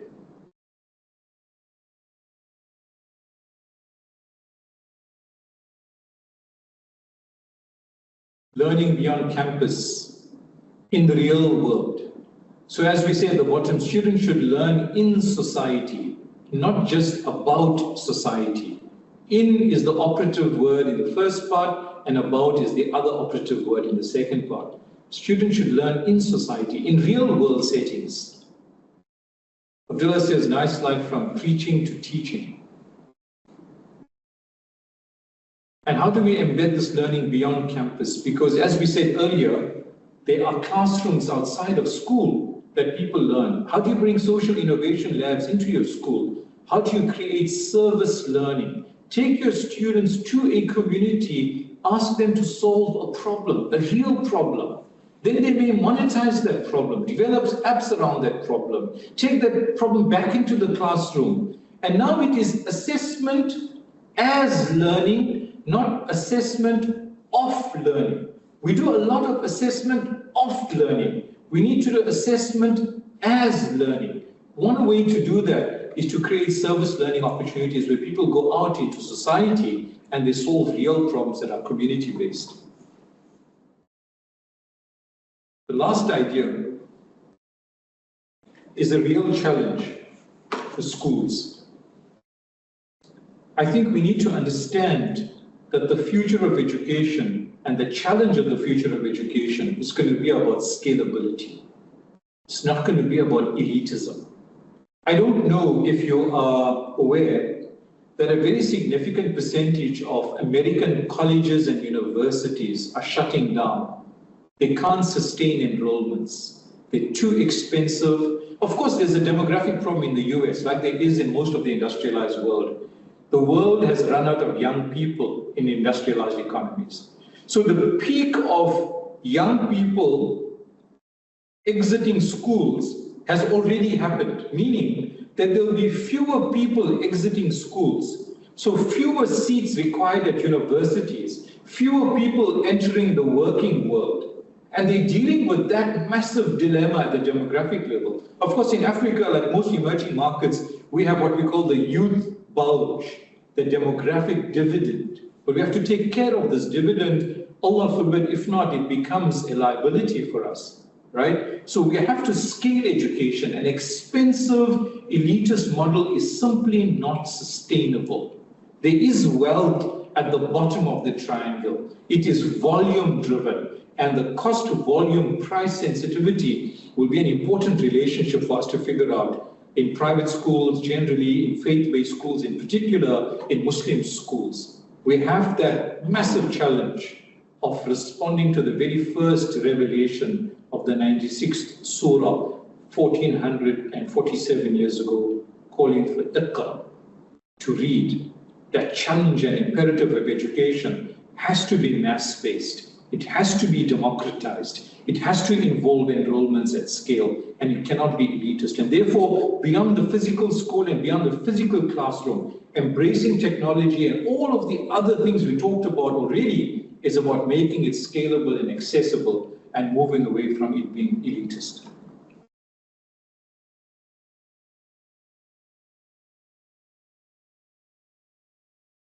So these are things we talked about. I just want to get to the last segment. So I'm just going through content we don't plan to discuss in detail.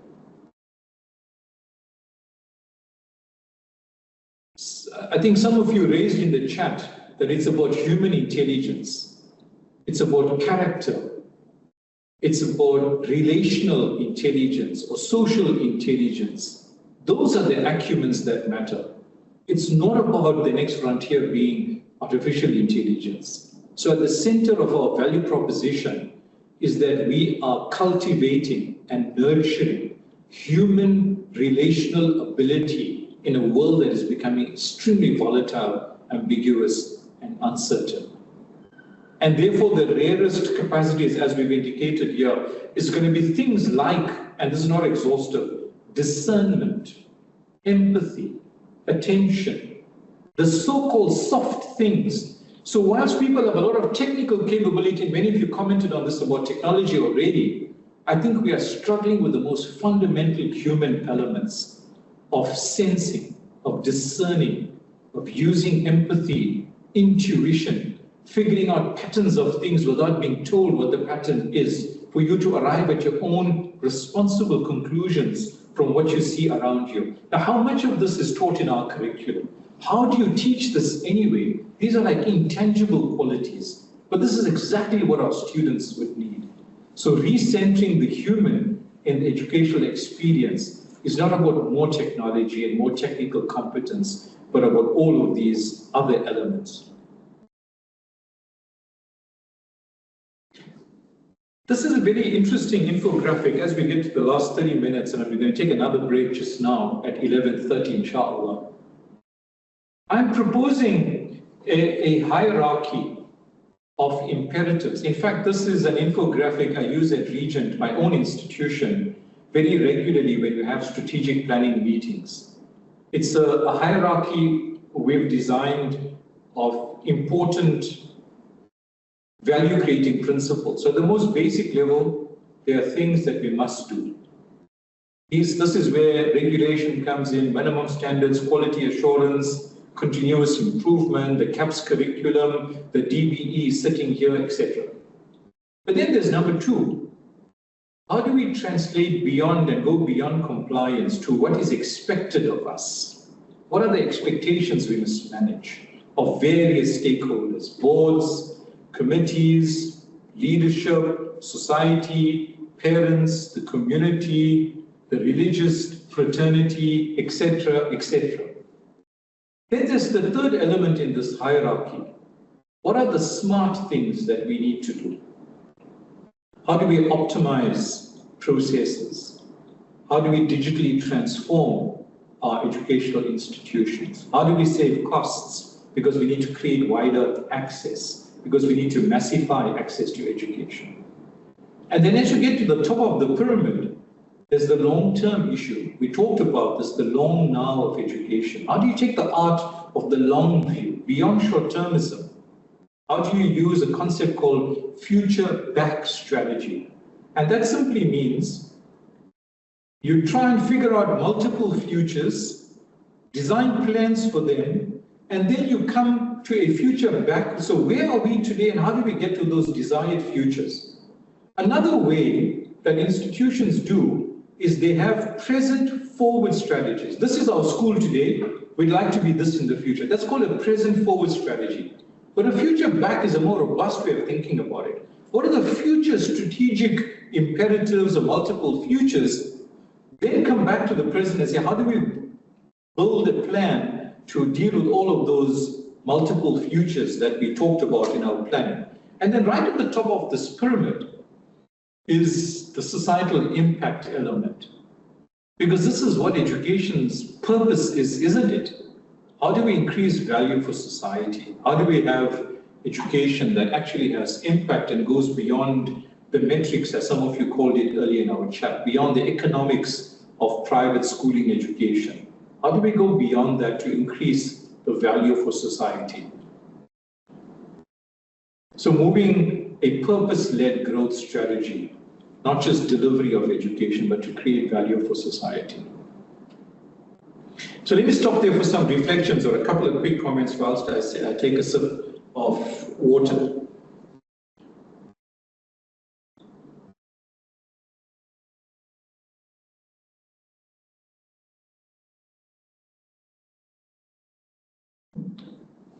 It seems like you all are reflecting silently. That's fine. But if anybody has something to add to the chat or you want to unmute, we'd happily listen.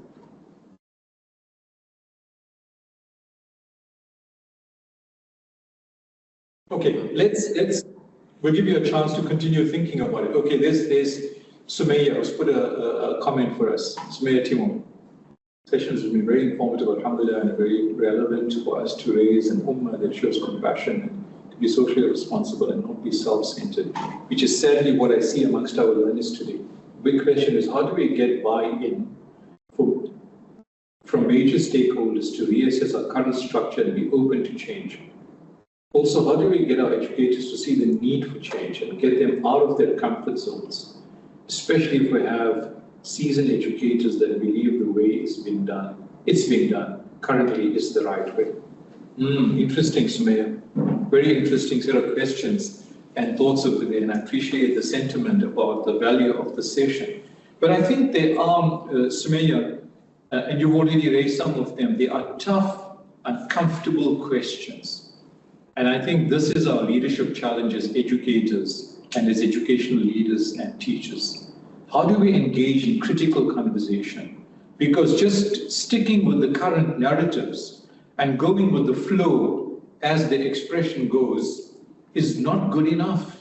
We've not fulfilled our responsibility. The transactionalism is very limiting for us, actually.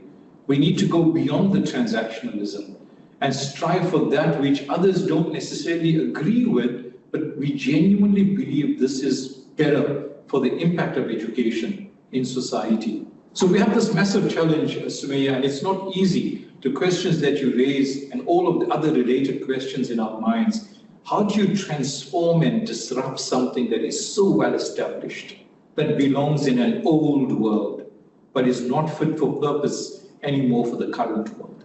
So I completely agree with that challenge. And I think critical conversations, Mr. Hussein Essof, if we ever have to do another session with an audience like you all, it should be something around just tough questions, Hussein, that need to be asked, even if the answers are not clear. And that's okay to be in that zone of discomfort, ladies and gentlemen. At least the questions should be asked, because that is intellectually honest stuff that educators do. We challenge assumptions in responsible ways because we believe our work is connected to society, because we are these people who stand at the middle of preserving society's memory, as I said earlier, but also being the strategic foresight of society. So how do we fulfill that amana, to use an Arabic term?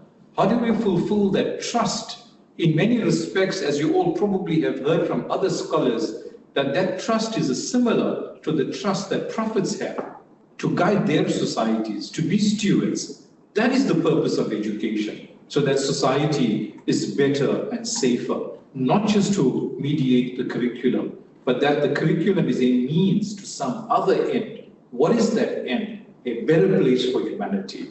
Khayra ummah. So I think they're tough questions. It's probably hard to disrupt because they're very established routines in our institutions, and they are fixed ways of seeing the world. But we have to engage in these tough questions, Sumaya, and you are reminding us that that is a hard task. It's implicit in your comment that there'll be resistance. Remember the curve of adoption I talked about earlier. Don't have the wrong expectations, Sumaya, that people will naturally agree with good ideas. And as Abdullah is reminding us as well, that the Prophet came into a world steeped in tradition, hierarchy, and social norms that were unquestionable. Absolutely, Abdullah. That's exactly the prophetic example. And he came to challenge it gently, firmly, and right. Absolutely. So I think in some respects that mantle of prophethood has been shared across generations, largely through teachers, to disrupt the status quo if society is not in a good place, and to challenge it, as Abdullah has made it bold in his comment in the chat, right? So I think we sit with this responsibility, and if we were to engage in some of these reflections, they can't just be within our minds. We have to translate that into action, right? And that's where the discomfort comes in, and that's precisely creative challenge.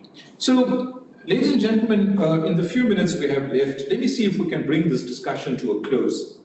And I'll skip some slides, but focus on the ones that I think are important for us to raise in the 20-odd minutes that we have left with each other. Just one quick comment from Farzana. In the context of modern education systems and rapidly advancing technology, discuss how schools and digital tools can be used to develop learners who are less focused and more selfless. This can include our teams at schools. Yeah, interesting. It's not just our students. Huh? We ourselves need to shift. Farzana, if I understand your comment correctly, we ourselves need to shift from our own understanding of what is personal, what is related to our careers, how do we hold on to leadership positions, How do we protect our turf, so to speak? These can play themselves out quite uncomfortably in institutions, like in any organization. How do we move to the more? Also, I guess, Frizana, if we are to teach our students selflessness and other prophetic qualities, surely that should be reflected in our institution. Surely. We cannot develop and cultivate a mindset of selflessness if students don't observe and experience selflessness in our setting. So if we are to have an abundance mentality, if we are to nurture, we must ourselves be abundant in our thinking. We must ourselves be nurturing.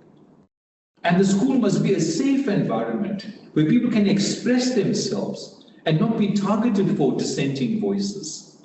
So I think we've got this massive challenge in our ecosystems to build more selflessness, not just in our students, but in our own teams, and to reflect them ourselves. As the Quran says in an interesting rhetorical question, how do you call mankind to goodness when you do not do it yourself? It was addressed to the people of the book. أَتَأْمُرُونَ النَّاسَ بِالْبِرِّ. We can't call people to some place we are not at. You can only invite people to where you are at. So I think we have some deep personal and then by extension team challenges within our respective institutions. So let me see if we can try and close, inshallah, God willing. There's a picture of an old ship here, a sailing ship. And I guess, and I'm calling it the leadership style. So this is a metaphor for me. I can, and just give me your indulgence as you've been doing for the last 2.5 hours. I want to build a ship. Let's assume the scenario. I want to build a ship and I have a team of people. I can take one of two approaches. I can command my team through transactional processes. This is an old ship, so it requires timber. We'll have to cut down X number of trees.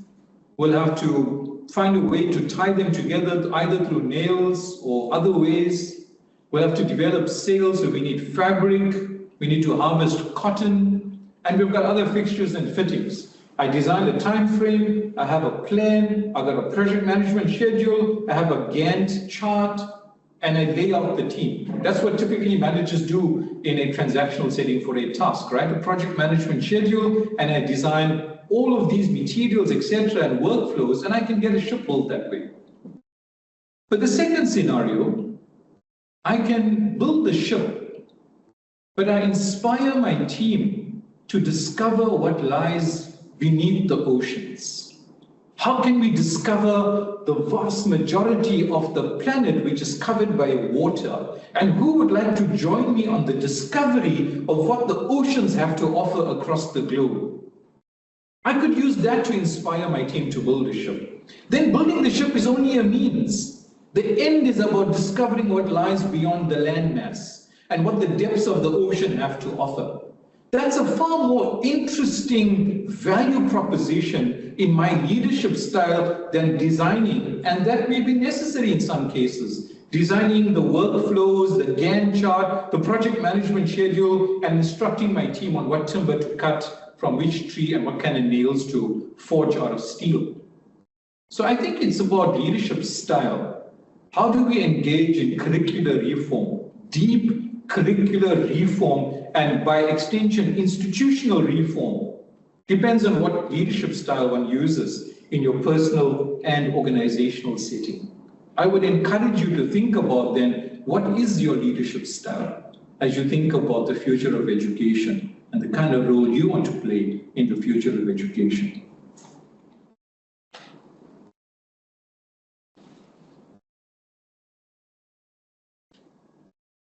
So I'm going to pick on some parts of the slide so that we can get to the end. I think at the institutional level, besides at the personal level, finding a leadership style, we need an institutional leadership style. We need a culture that is enabling for differentiation, for disruption in a positive way, for societal impact. There's a culture in an institution that either enables or disables this kind of innovation. And we have to talk about that. Right? Authenticity, humility. Humility is a really important thing. Humility is a really important thing because many of you will know from the seerah and the conquest of Mecca, which happened in the 8th year after Hijrah. It is after 20 years of struggle, if you like, of delivering the message, the Prophet ﷺ enters the city of his birth, the city of Mecca. And at the peak of his leadership, at the conquest of Mecca, that particular era, which was transformational for him personally and for the Ummah at the time, ﷺ, it is said in the seerah that he entered the city of Mecca on the day of its conquest with his head bowed so low that the children on the ground could touch his beard.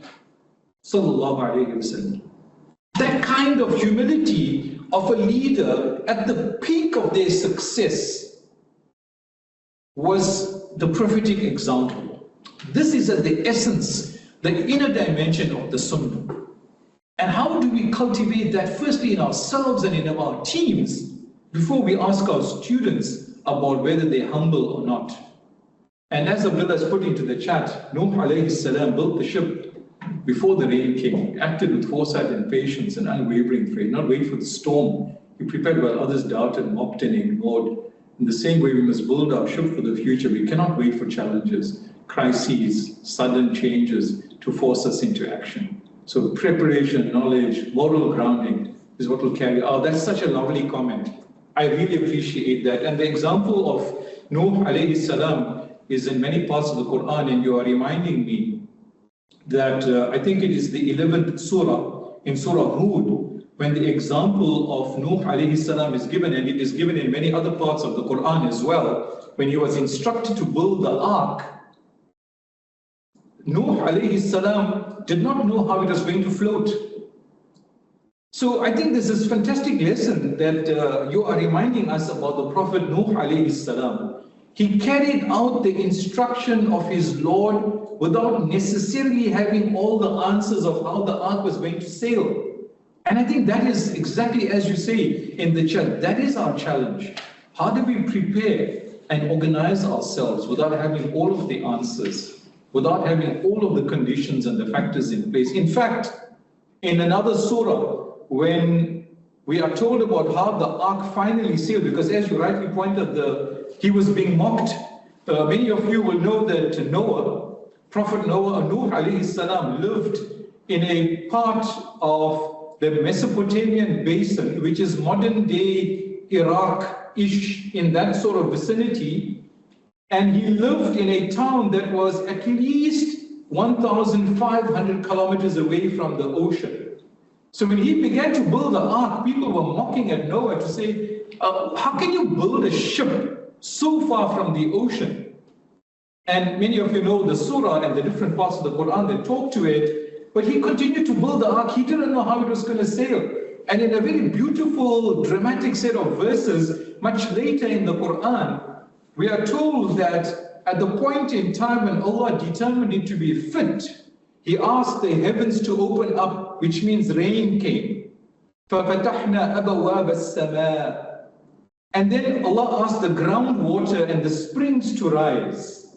وَفَجَّرْنَا الْأَرْضَ عُيُونًا فَالْتَقَى الْمَاءِ. Until the two waters met, and that was the start of the great flood.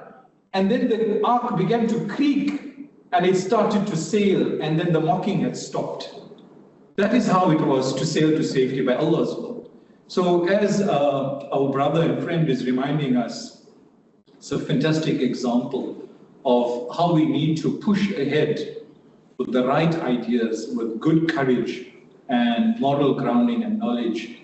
And Allah is the one who determines outcomes. Our role is to make all of the inputs. Our role is not to guarantee the outcomes. So the things that you start, you may not see its end. And I'll give you an example, hopefully, inshallah, before we close, about how we can think in advance and not necessarily see the impact of our actions, but that it will come much later. And having this future focus, I'll give you one quick example as we race to the end. As the hijrah of the Prophet ﷺ was happening and he was leaving Makkah to Medina, as you all know, he took a route that the Quraysh were not familiar with, They traveled through the middle of the Arabian desert to Medina, what was known as Yathrib. But along the Hijrah route, he took the Red Sea route, which was unfamiliar to most of the Quraysh. But somebody did finally track him because there was a bounty on his head. And one particular Qurayshi who caught up with the Prophet Sayyidina Abu Bakr and the guide was Suraka bin Malik. At that time, he was amongst the Qurayshi, was waiting to take his booty and bounty from capturing the Prophet ﷺ dead or alive and bring him back to Makkah to the Quraysh.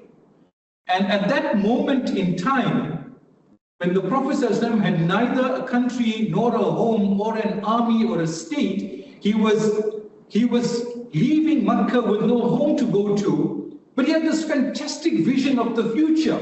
He was so future focused. He said to Suraka bin Malik in a beautiful way, "Oh Suraka, imagine when Persia is conquered and we take the golden bracelets of the emperor of Persia, Kisro, and we make you sit on his golden throne, how will you feel?" This was long before the Islamic State was established or Persia was conquered, which, as you all know from history, happened during the time of Sayyidina Umar. May Allah be pleased with the Prophet ﷺ and be pleased with his Sahaba as well. It was during his time that Suraka was actually given the experience that the Prophet ﷺ had told him many years, at least 10 to 12 years earlier. So this future focus and having confidence about the future, if one is grounded in the right material and acting without all of the answers, is really, really important for us at the personal level, but also cultivating that kind of culture at the institutional level as well. So as we try to close, just some practical things. Data is really important, and we talked about it earlier. But I want you to focus on this example. So during World War II, many of the planes that returned to the bases of the Allies, the engineers were looking at every fighter jet that came back during World War II, and they looked at all of the areas they were damaged. The bullet holes, so to speak, the mortar shells hit these World War II airplanes at these points. So what the engineers amongst the Allies were saying, surely we have to strengthen the engineering of these parts of the fuselage, because that's where the enemy is attacking the planes. But there was one person who disagreed with the data. And this person is an interesting engineer. He said, no. The planes that didn't return are the ones that were affected in the areas not colored by the red dots, because they didn't make it back to camp. Maybe we should strengthen the areas that are not highlighted by the data. This is engineer Walt. So he talked about sense making.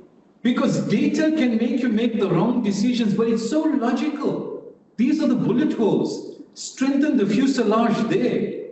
But the engineer said, no, those planes that were hit in other places didn't return. So why don't you use your sense and strengthen those parts of the plane that are not colored in red?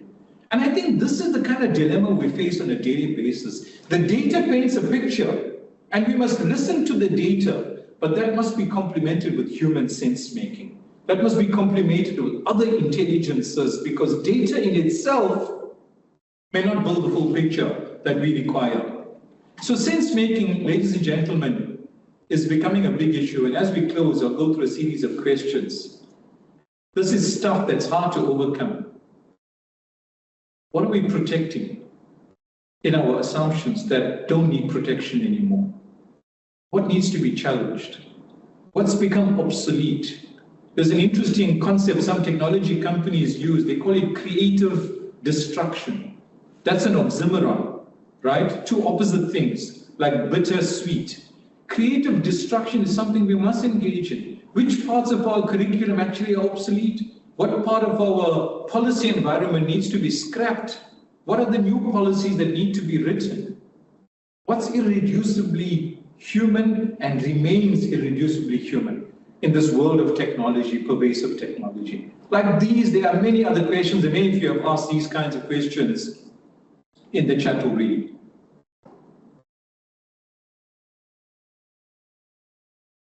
What kind of humans will we form?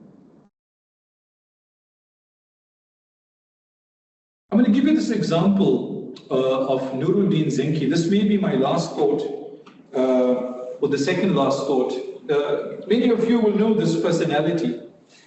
He was an important leader in the Seljuk dynasty that lived and ruled over an area in modern-day Syria, specifically Aleppo and Damascus. He was a contemporary to Salahuddin Ayyubi, who was that individual who finally wrestled control of Jerusalem out of Crusader hands in the 12th century. But the example I want to give to you as one of the leaders and mentors to Salahuddin Ayyubi, Nuruddin built a mimbar, a pulpit for the Mosque of Al-Aqsa in the old city of Jerusalem, in East Jerusalem specifically. He built a mimbar at least 20 years before the conquest took place. He built it in the 1160s, in that era. And Jerusalem was reconquered from the Crusaders almost in 1190, in 1187 to be specific. At least 20 years in advance of the conquest of Jerusalem and the retaking of Al-Aqsa Mosque from the Crusaders, Nuruddin Zenki built a fantastic pulpit. And he had a good sense, according to the history, that he will not live to see the conquest of Al-Aqsa, but he built the mimbar anyway, which Salahuddin Ayyubi, 20 years later, took from Syria into Al-Aqsa and placed it until it was destroyed 50 years ago by some Zionist. This ability to think and act about some point in the future that you may not be party to, Allah knows best, that is interesting leadership. And our history is replete, like with Prophet Nuh alayhi salam, the Prophet sallam, many other messengers over the era, and now we're saying from recent history, leaders who thought about a desired future, a preferable future that they may not actually be witness to, but they acted without having all of the answers. So I think that there are these lessons in futures thinking coming out of the Quran, prophetic histories, and leaders from the past. In the final analysis, so this is my last slide, ladies and gentlemen, I want to close with a verse from the 57th chapter of the Quran, Surah Al-Hadid. The 12th verse paints a picture of the future. And I'm emphasizing one of the many verses of the Quran that deal with the future.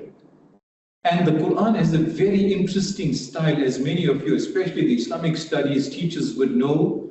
When the Quran talks about the future with certainty, it uses the past tense. اقتربت الساعة, for example. It is in the past tense, but it is about a future event. And there's many parts of the Quran where Allah paints a picture of the future, but in the past tense. So this is one of those kinds of verses. يَوْمَ تَرَى الْمُؤْمِنِينَ وَالْمُؤْمِنَاتِ يَسْعَى نُورُهُمْ بَيْنَ أَيْدِيهِمْ وَبِأَيْمَانِهِمْ بُشْرَاكُمُ الْيَوْمِ جَنَّاتٌ تَجْرِي مِنْ تَحْتِهَا الْأَنْهَارُ خَالِدِينَ فِيهَا ذَلِكَ هُوَ الْفَوْزُ الْعَظِيمُ. That is the 12th verse of Surah Al-Hadid. And the simple translation of that will be, on the day you would see, يَوْمَ تَرَى, you will see on that day, believers, men and women, mu'minina wal mu'minat, yas'a, they will be rushing with a sense of purpose and urgency. Bayna aydihim wa bi'aymanihim, they will have a nur, a light in front of them and on their right hand side. And good news will be given to them on that day. Bushrakum wal yawm, gardens beneath which rivers flow for you to live in forever. That is huwa al-fawz al-azim, indeed the great victory. I think teachers in particular, besides believers in general, male and female, teachers in particular should take comfort from this verse, inshallah, God willing. That in the final analysis, this future focus that we have in our educational endeavors that is the kind of victory we are striving for. Not some low-level metric we have set for the short term, because the Quran is encouraging us to be future-focused in our work as we engage with all of the things we want to do for the betterment of society. So at that level of conversation, it's 11:56. Technically, we have 4 minutes free. I'd like to end here speaking, and I really would like to hear some comments from you live. If not on the chat, and inshallah in the next few minutes we will close what has been a marathon session for us on this Saturday morning. Shukran.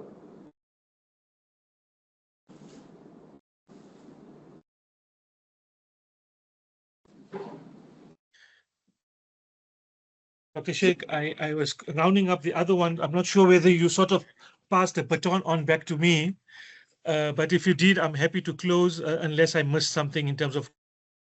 Yeah, no, I made some final comments on this slide. This is my last slide. And I wanted to just give a few minutes for some conversation from other people besides myself.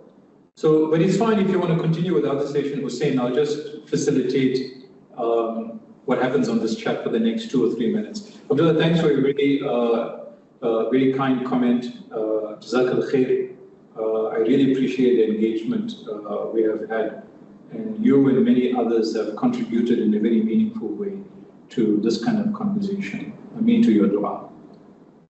Also from Sister Zuleika, thank you very much for your comments as well. Jazakallah khair, we really appreciate it. Jazakallah khair, Shabana. Anyone have any questions, any comments? Is there a comment? So I'll hand back to you, Hussein. We're at 11:58, so we're inside of our time. Thank you very much. Thank you. Just for everyone's, firstly, thank you very much, Dr. Shaikh. Truly appreciate it. I can't tell you where I was more, but the mic on this laptop was louder than the one next door. And I enjoyed it as well, and I can see from the interaction, alhamdulillah, there was a good interaction as well. Just as a reminder to everyone to please fill in the closing register. I've posted it. I will post it one last time, so please fill in the closing register. A recording of this will be made available, and Dr. Shaikh, we need to just think about the possibility.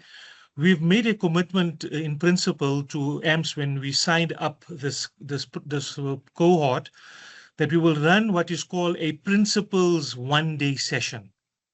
It's planned for next year sometime. I can't remember the date, but I think it's just before Ramadan. A principles one-day session is almost like a closing ceremony, if you wish. And maybe don't lose these slides. I think it will be very useful, especially in relation to one of the question. I think Timol, I can't remember Timol's name, first name. She spoke about how do we get this implemented, and I think one way of doing that is sort of alerting or highlighting or socializing the decision makers at your schools about some of these challenges, because if everyone is on the same boat, or taking your analogy, on the same ship, it will make the lives of these 80 odd people that are on this group easier. They don't have to go and fight for why. I think there'll be a mindset, there'll be a common agenda that we're trying to achieve. So yes, thank you very much, Dr. Shaikh. I hope you enjoyed it as much as we did, and we'll talk again soon. Assalamu alaikum to everyone. Jazakallah khair. Thank you, everybody. Jazakumullah. Assalamu alaikum. Thank you. Umar, was there a hand up there? Yeah, Umar, you want to come through, Umar? Last comment? My mistake. I actually just wanted to give a thumbs up, but shukran. No. Great session. Love the information from all spheres. Alhamdulillah. Alhamdulillah. Okay, I'm going to give Amina the last word. Amina, last word, Amina. I just want to say Jazakallah so much. Uncle Ahmed, this session was very informative.